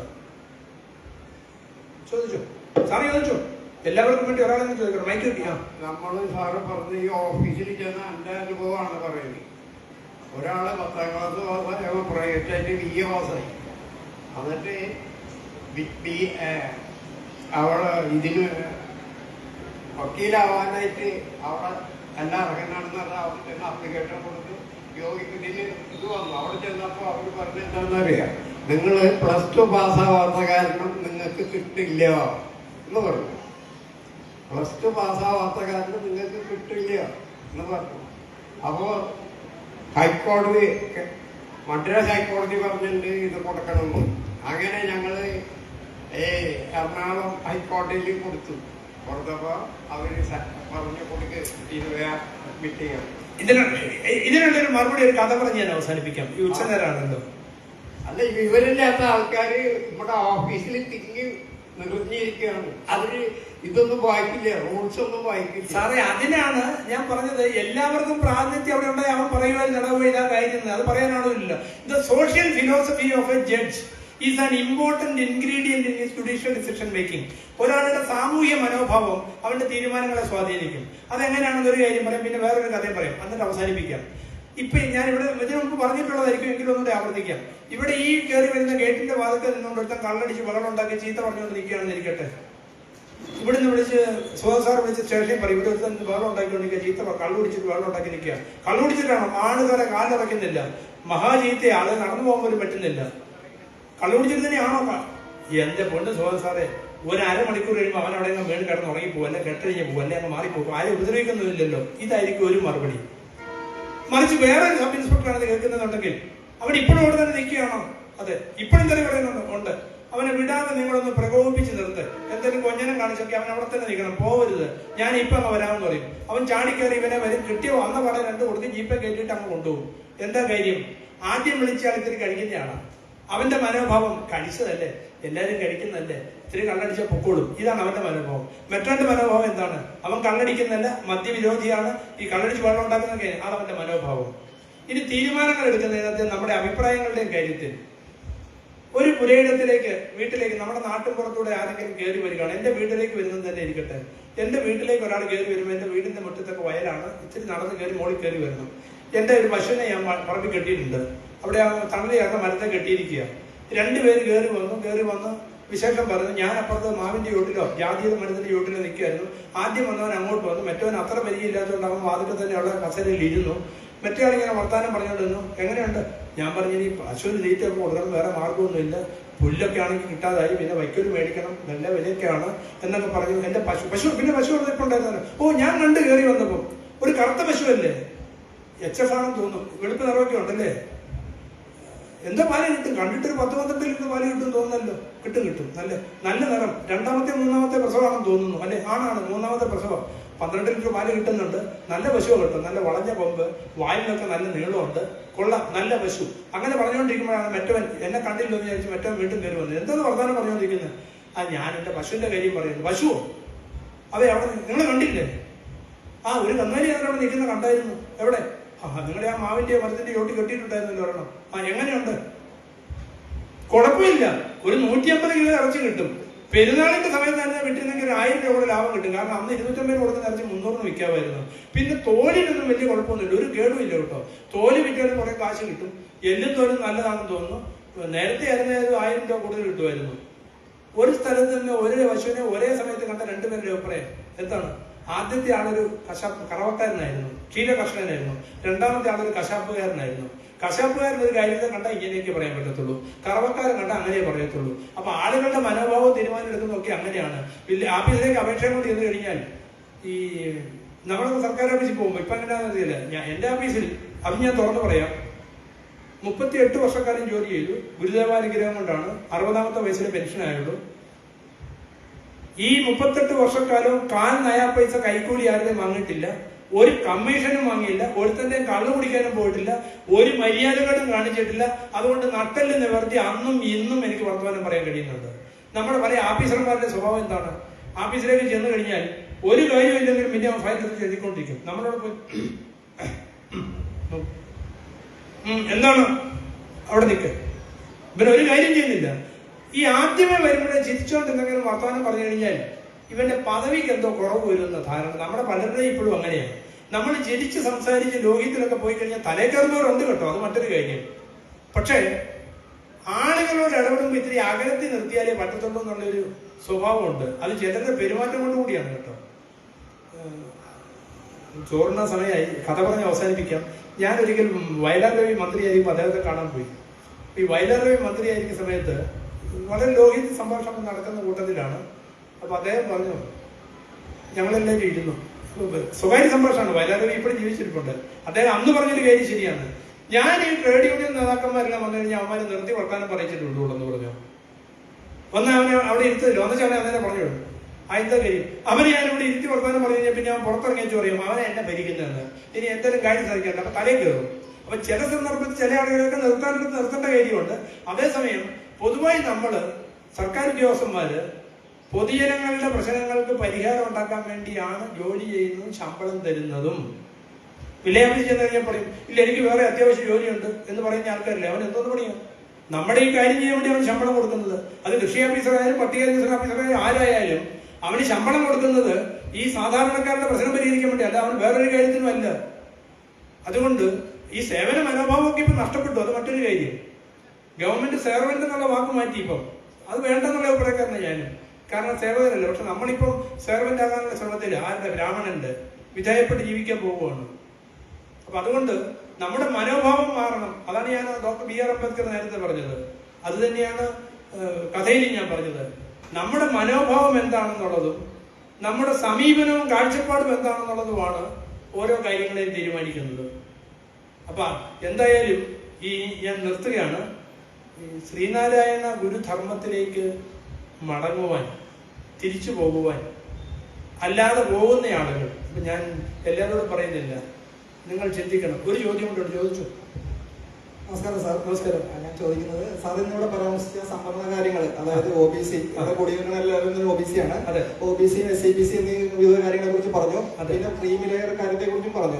അപ്പൊ ഇതൊക്കെ ആൾക്കാർ ഇനി വിവിധ ആവശ്യങ്ങൾക്കായിട്ട് പല സമയത്തായിരിക്കും അപ്ലൈ ചെയ്യാം. ആ സമയത്ത് ഇത് അപ്ലൈ ചെയ്യുന്ന സമയത്തോ അല്ലെങ്കിൽ അത് നിരാകരിച്ചുണ്ടാകുന്ന പ്രശ്നങ്ങൾ തരണം ചെയ്യാനായിട്ട് ഇത് ഉൾപ്പെട്ട എന്തെങ്കിലും നിയമ പുസ്തകമോ അല്ലെങ്കിൽ എന്തെങ്കിലും ലഘുലേഖയോ അല്ലെങ്കിൽ ഏതെങ്കിലും സൈറ്റിൽ ഡൗൺലോഡ് സംശയം വരുന്ന കാര്യങ്ങൾ, സാറ് പറഞ്ഞ കാര്യങ്ങൾ ഇവർക്ക് എല്ലാവർക്കും ആ സമയത്ത് ഓർമ്മ കിട്ടണമെന്നില്ല. ഇപ്പൊ SIBCനെ കുറിച്ചും OBCനെ കുറിച്ചും പറഞ്ഞില്ലേ? അപ്പൊ അത് തന്നെ ഇപ്പൊ എനിക്ക് തന്നെ സംശയം, ഏത് സമയത്താണ് SIBC എഴുതേണ്ടത് അല്ലെങ്കിൽ OBC എഴുതേണ്ടത് എന്നുള്ള കാര്യങ്ങളെ കുറിച്ച് വീണ്ടും സംശയങ്ങൾ വരുന്നുണ്ട്. അപ്പൊ ഇതൊന്ന് റെഫർ ചെയ്യാനായിട്ട് സാറിൻ്റെതായ എന്തെങ്കിലും ബുക്കുകളോ അല്ലെങ്കിൽ ഏതെങ്കിലും സൈറ്റിൽ നിന്ന് ഡൗൺലോഡ് ചെയ്യാവുന്ന കാര്യങ്ങളോ ഉണ്ടെങ്കിൽ അന്ന് അറിയിച്ചു കഴിഞ്ഞാൽ എല്ലാവർക്കും ഉപകാരമായിരിക്കും എന്ന് കരുതുന്നു. തീർച്ചയായിട്ടും നമ്മൾ മനസ്സിലാക്കുക, ഇത്തരം കാര്യങ്ങളൊക്കെ പറഞ്ഞു കൊടുക്കാനാണ് ആർട്ടിസ്റ്റും ബാക്കിയെല്ലാം ഉള്ളത്. ഞാൻ ഡയറക്റ്റ് എനിക്ക് ചെയ്യാൻ പറ്റുമ്പോഴേ ചെയ്യാൻ പറ്റത്തുള്ളൂ. ഞാൻ ഈ കേരളത്തിലെ 14 ജില്ലയിലും വില്ലേജ് ഓഫീസർ മുതൽ ഡെപ്യൂട്ടി കളക്ടർ വരെയുള്ള ഒരു 14 ജില്ലയിലും വിളിച്ചു വരുത്തി ഈ മാനദണ്ഡങ്ങളെ കുറിച്ച് പറഞ്ഞു. ഇത് പറയാൻ കാരണം, ഞാൻ ഈ ഡയറക്ടർ ആകുന്നതിന് മുമ്പും ഈ വകുപ്പ് ഉണ്ടാവുന്നതിന് മുമ്പും ഈ ക്രീമി ലെയറിന് വേണ്ടിയുള്ള പോരാട്ടവും വഴക്കവും നടത്തിക്കൊണ്ടിരിക്കുകയായിരുന്നു. ഇപ്പൊ ഡയറക്ടർ ആയി കഴിഞ്ഞപ്പോൾ ഇനി ഇത് പാടില്ലല്ലോ, അധികാരം കയ്യിൽ തന്നാൽ പിന്നെ ഇത് പ്രയോഗിക്കണമല്ലോ. വില്ലേജ് ഓഫീസർമാർ പറഞ്ഞു. ഉടനെ 14 വിളിച്ച് പറഞ്ഞു, അവർക്ക് ഉടനെ റവന്യൂ ഗൈഡ് എന്ന് പറഞ്ഞൊരു പുസ്തകം എടുത്ത് കാണിക്കും. ഇതാണ് അവരുടെ എല്ലാം വേദപുസ്തകം. അതിനകത്ത് എഴുതിയിരിക്കുന്ന പലതും തെറ്റാം. അവസാനം ഉത്തരവെടുത്തുകൊണ്ട് ഞാൻ പറഞ്ഞു, 14 ജില്ലയിൽ ഒരൊറ്റ ജില്ലയിൽ നിന്ന് എനിക്ക് ക്രിമിനൽ മാനദണ്ഡങ്ങളുടെ 8/9/93 ഒറിജിനൽ ഓഫീസ് വാറന്റും കിട്ടിയില്ല. ഒടുവിൽ എല്ലാ ഉത്തരവുകളും കൺസോൾട്ടേറ്റ് ചെയ്തൊരു കൈപ്പുസ്തകം തയ്യാറാക്കി എല്ലാ റവന്യൂ ഉദ്യോഗസ്ഥന്മാർക്കും കൊടുക്കാൻ വേണ്ടി പറഞ്ഞു. ഇതിനിടയിൽ റവന്യൂ ഡിപ്പാർട്ട്മെന്റിന് റവന്യൂ ഗൈഡ് തിരുത്താൻ ആവശ്യപ്പെട്ടു. അത് ILTM-ൽ ഞാനടക്കമുള്ള ആളുകൾ അടുത്ത് 15-16 പോലെ തിരുത്തി. ഈ കൈപുസ്തകം അടിക്കാൻ പറഞ്ഞിട്ട് എന്റെ സർക്കാർ കാര്യം മുറ പോലെ എന്ന് പറഞ്ഞ് ഗവൺമെന്റിലേക്ക് അയച്ചപ്പോഴത്തേക്ക് അവിടെ ഇരിക്കുന്ന ഒരു അഡീഷണൽ സെക്രട്ടറി ഈ ഉത്തരവുകളെല്ലാം നിങ്ങൾ പരിശോധിച്ച് സാക്ഷ്യപ്പെടുത്തി തരണം എന്ന് പറഞ്ഞു. 100 പേരുള്ള പഴയ ഭൂതക്കണ്ണടി വെച്ച് വായിക്കേണ്ട ഉത്തരവൊക്കെ ഞാൻ എന്റെ ഫോട്ടോ കോപ്പി എടുത്ത് കൊടുത്തത്. ഞാൻ പറഞ്ഞു, അതിന് ബുദ്ധിമുട്ടുണ്ട്, നിങ്ങൾ ഇതിനകത്ത് എഴുതേണ്ട കാര്യം ഇതൊരു റെഫറൻസ് പുസ്തകം മാത്രമാണ്, സംശയം തോന്നുന്നവർ ഒറിജിനൽ ഉത്തരവ് നോക്കണം എന്ന് പറഞ്ഞു. ഒറിജിനൽ ഉത്തരവ് ഇതിനകത്ത് അടിച്ചു ചേർത്തിട്ടുണ്ട്. പിന്നെ സെക്രട്ടേറിയറ്റ് ഇതുമായിട്ട് എഴുതിക്കൊണ്ടിരിക്കുക. ഞാൻ പിന്നോക്ക വിഭാഗ വികസന കോർപ്പറേഷന്റെയും ഡയറക്ടറാണ്. പിന്നോക്ക വിഭാഗ വികസന വകുപ്പും കോർപ്പറേഷനും രണ്ടാണെന്ന് മനസ്സിലാക്കുക. പിന്നോക്ക വിഭാഗ വികസന കോർപ്പറേഷൻ ഏതാണ്ട് 35 വർഷം മുമ്പ് മുതലുള്ളതാണ്, അത് 95 മുതലുള്ളതാണ്. പിന്നോക്ക വിഭാഗ വികസന വകുപ്പ് ഒരു ഗവൺമെന്റ് ഡിപ്പാർട്ട്മെന്റ് ആണ്. വിദ്യാഭ്യാസ വകുപ്പ് പോലെ, സെയിൽ ടാക്സ് പോലെ, അല്ലെങ്കിൽ പഞ്ചായത്ത് പോലെ, മറ്റു പല വകുപ്പും പോലെ ഒരു ഗവൺമെന്റ് ഡിപ്പാർട്ട്മെന്റ് ആണ്. ഒരു IAS ഓഫീസറാണ് അതിന്റെ ഡയറക്ടർ, കേഡർ പോസ്റ്റാണ്. അപ്പൊ ഞാന് പിന്നോക്ക വിഭാഗ വികസന ഡയറക്ടർ എന്നുള്ള നിലയിൽ പിന്നോക്ക വിഭാഗ വികസന കോർപ്പറേഷന്റെ അഡ്മിനിസ്ട്രേറ്റീവ് കൺട്രോളിലുള്ള ഡയറക്ടർ കൂടി ആയതുകൊണ്ട് സർക്കാർ ഓഫീസിൽ അങ്ങോട്ടും ഇങ്ങോട്ടും എഴുതിക്കൊണ്ട സമയത്ത് പിന്നോക്ക വിഭാഗ വികസന കോർപ്പറേഷൻ ഡയറക്ടർ ബോർഡ് കൂടിയ മീറ്റിംഗ് ഞാൻ പറഞ്ഞു, ഈ ഒരു പുസ്തകം കോർപ്പറേഷൻ ഇറക്കണം, കോർപ്പറേഷന്റെ പരസ്യം 10 പേജ് അവസാനം ചേർത്താൽ മതി. തീരുമാനം എടുത്തു. കാരണം ആ കമ്മിറ്റിയിൽ ഗവൺമെന്റ് സെക്രട്ടറി ഉണ്ട്, ഫിനാൻസ് സെക്രട്ടറി ഉണ്ട്. ഈ ബോർഡിന് ഇത് ചെയ്യാൻ പറ്റും. അങ്ങനെ പിന്നോക്ക വിഭാഗ വികസന കോർപ്പറേഷന്റെ പേരിൽ 10,000 കോപ്പി അച്ചടിച്ച് കേരളത്തിലെ എല്ലാ സമുദായ സംഘടനകൾക്കും SNDP യോഗം അടക്കവും എല്ലാ രാഷ്ട്രീയ പാർട്ടി എല്ലാ സമുദായ സംഘടനകൾക്കും മുഴുവൻ റവന്യൂ ഓഫീസുകളിലും എത്തിച്ചു കൊടുത്തു. ഭാഗ്യം എന്ന് പറയട്ടെ, ഞാൻ ചിലയിടത്തൊക്കെ ചെന്ന് ചോദിച്ചപ്പോൾ ഒരു കളക്ടറേറ്റ് ചെന്നപ്പോൾ അവരുടെ റെക്കോർഡ് റൂമിൽ കെട്ടിത്തൂക്കിയിട്ടുണ്ട്, വിതരണം ചെയ്തിട്ടില്ല. പിന്നെ അവസാനം വഴക്കുണ്ടാക്കി വിതരണം ചെയ്തു. അത് കഴിഞ്ഞ് പിന്നീട് 2 വർഷം കഴിയുമ്പോൾ PRD അത് അച്ചടിച്ചിറക്കി PRD ഓഫീസുകളിൽ കെട്ടിക്കിടപ്പുണ്ട്. അപ്പൊ താങ്കൾ ഈ ചോദിച്ച ചോദ്യത്തിനുള്ള ഉത്തരവ് യഥാർത്ഥത്തിലുണ്ട്, ഇത് കെട്ടിക്കിടക്കുകയാണ്. പിന്നെ താങ്കൾക്ക് പട്ടികജാതി വികസന വകുപ്പിന്റെ BCDD ആ വെബ്സൈറ്റ് .gov.in ആണ്, അതിനകത്ത് നോക്കിയാൽ കിട്ടും. പിന്നെ പിന്നോക്ക വിഭാഗ വികസന വകുപ്പിന്റെ ഓഫീസ് ഇപ്പൊ എറണാകുളത്താണെങ്കിൽ സിവിൽ സ്റ്റേഷനിൽ ഒരു ഡെപ്യൂട്ടി ഡയറക്ടർ ഓഫീസുണ്ട്. ഞാൻ ഡയറക്ടർ ആയിരിക്കെ തുടങ്ങിയ 3 ഓഫീസേ ഉണ്ടായിരുന്നുള്ളൂ. പിണറായി ഗവൺമെന്റിന്റെ കാലത്ത് അവസാന വർഷം പാലക്കാട്ടും കൊല്ലത്തും ഓരോ ഓഫീസ് അനുവദിച്ചു.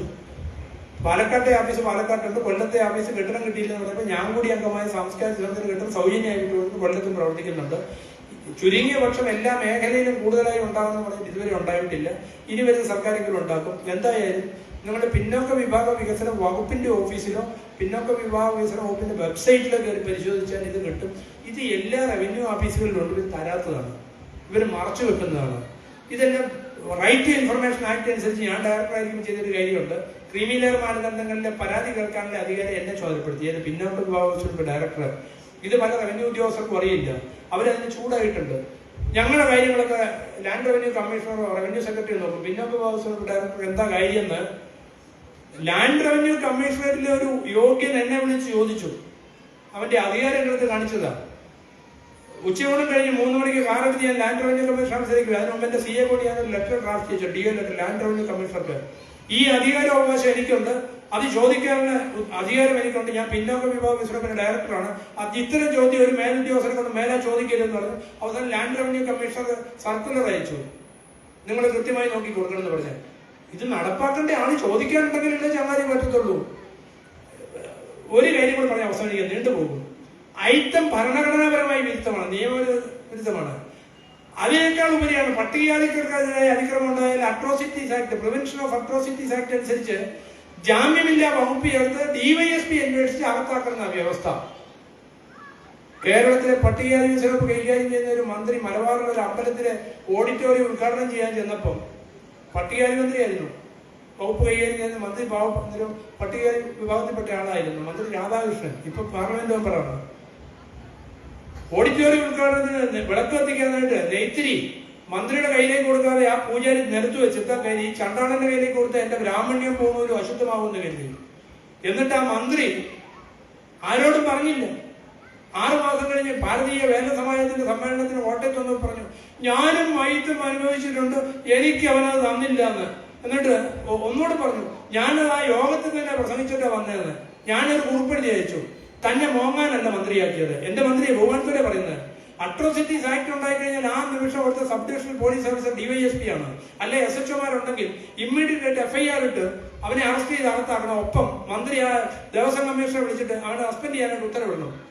അതിന് അധികാരം തന്നിരിക്കുന്നത്. ഈ പണി ചെയ്യാതെ ഇത്തരം മോങ്ങാനില്ലാലോ. ഇങ്ങനെ മോങ്ങുന്ന മന്ത്രിമാരും ഭരണാധികാരികളായി പോയി ചങ്ങാതി നമുക്കുള്ളത്. അതുകൊണ്ടാണ് ഡോക്ടർ അംബേദ്കർ പറഞ്ഞത് എല്ലാ ഭരണാധികാര സ്ഥാനങ്ങളിലും മതിയായ പ്രാതിനിധ്യം എല്ലാ സമുദായങ്ങൾക്കും കൊടുക്കണമെന്ന്. അങ്ങനെ പറഞ്ഞാൽ തീരുമാനം ഉണ്ടാവുന്നേ, ഇതുണ്ടാവുന്നില്ല. നമ്മൾ എന്തായാലും പുരോഗമനം വിപ്ലവം പറഞ്ഞ് നടക്കും. അവസാനം നമ്മളിവിടെ ഇങ്ങനെ ഇരിക്കും. നമ്മുടെ കപ്പൽ മുങ്ങിത്താഴുകയാണ്, അതറിയാതെ അതിനകത്ത് ടാപ്പ് നന്നാക്കാൻ വേണ്ടി നടക്കും. ഈ ടാപ്പ് നന്നാക്കൽ അവസാനിപ്പിക്കും, കപ്പൽ മുങ്ങിപ്പം കിടന്നതാണ്. രക്ഷപ്പെടാൻ നോക്കുക. തൽക്കാലം നിർത്താം. Thank you. 12:45 എന്നെ ക്ഷണിച്ചവർക്കും എന്നെ ശ്രമിച്ചവർക്കും സ്നേഹത്തിന്റെയും ഹൃദയത്തിന്റെയും ഭാഷയിൽ നന്ദി പറഞ്ഞുകൊണ്ട് അവസാനിപ്പിക്കുന്നു.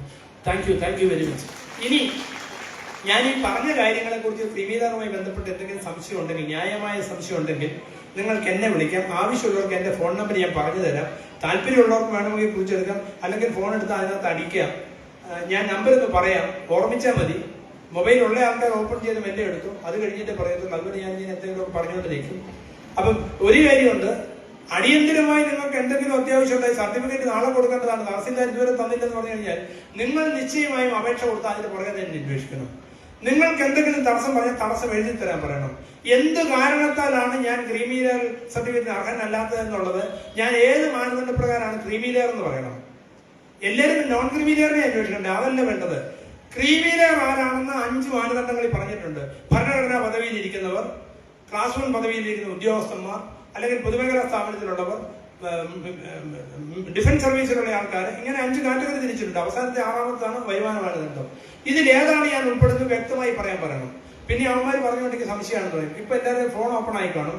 നമ്പർ കുറിച്ചു 9447 9447 27 58 09. പേര് VR ജോഷി. നമ്പർ ഞാൻ ഒന്നുകൂടെ പറയാം. 94 47 27 58 09. കഴിയുന്നതും രാത്രി ഒരു 9 മണി കഴിഞ്ഞ് വിളിക്കുകയോ അതല്ലെങ്കിൽ രാവിലെ ഒരു 7:30-ക്കും 9 മണിക്കും ഇടയ്ക്കോ വിളിച്ചു കഴിഞ്ഞാൽ 7:30 മുതൽ 8:30 വരെ ഞാൻ പത്രം വായിച്ചുകൊണ്ടിരിക്കുന്ന സമയമായിരിക്കും. എളുപ്പമുണ്ടാവും. പിന്നെ ഏതെങ്കിലും മീറ്റിംഗ് ഒക്കെ കിട്ടത്തില്ല. നിങ്ങൾക്ക് അത്യാവശ്യം ഉണ്ടെങ്കിൽ എനിക്കറിയാവുന്ന കാര്യങ്ങൾ ഞാൻ പറഞ്ഞു തരാം. അറിയാവുന്നതേ പറയാനറിയും. നിയമങ്ങളും ചട്ടങ്ങളും എന്താണെന്നുള്ളത് എൻ്റെ കൈവശമുള്ള കോപ്പിയുടെ അടിസ്ഥാനത്തിൽ പറഞ്ഞു തരാം. അത്യാവശ്യമുള്ള ആരെങ്കിലും വാട്സാപ്പിൽ ഹായ് ഇട്ട് പേരും മേൽവിലാസവും എഴുതിയാൽ മാനദണ്ഡങ്ങളുടെ പകർപ്പ് ഞാൻ വാട്സാപ്പിൽ വായിച്ചു തരാം. Thank you. എന്തായാലും ഇത്രനല്ല പിന്നോക്ക സമുദായത്തിന് അല്ലെങ്കിൽ നമ്മുടെ ഗവൺമെൻറ് ലെവലിലുണ്ടാവുന്ന ചില ബുദ്ധിമുട്ടുകളൊക്കെ ജോഷി സാറിന് പ്രതിപാദിച്ചു. അദ്ദേഹത്തിന് നല്ലൊരു പ്രഭാഷണം നടത്തിയ ജോഷി സാറിന് SNPC യോഗത്തിൻ്റെ പേരിലും SNDP യോഗത്തിൻ്റെ പേരിലും നന്ദി അറിയിക്കുന്നു.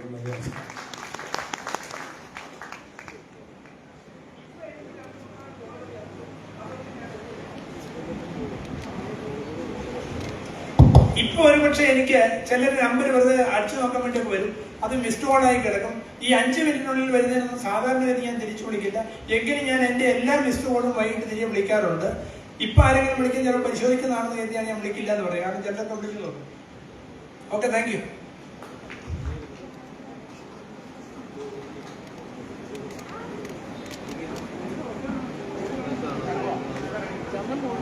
നമുക്ക് ഊണ് സമയമായി.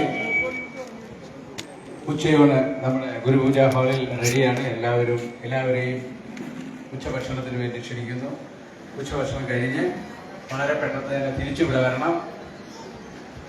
ക്വിസ് മത്സരം ഇവിടെ നടക്കുന്നുണ്ട്. സമയം അനുവദിച്ചാൽ സുന്ദരിക്ക് പൊട്ടുകുത്താനുള്ള അവസരവും ഉണ്ടായിരിക്കും. അപ്പോൾ 2 മണിക്കാണ് നമ്മൾ ക്വിസ് മത്സരം പറഞ്ഞിട്ടുള്ളത്. ലാലൻ മാഷ് എത്തിക്കൊണ്ടിരിക്കുന്നു. ഒരു അറിയിപ്പ്. ഇന്ന് വൈകുന്നേരം 7 മണിക്ക് മൻസൂർ എന്ന ഗായകൻ്റെ ഒരു സംഗീതം ഉണ്ടാവും.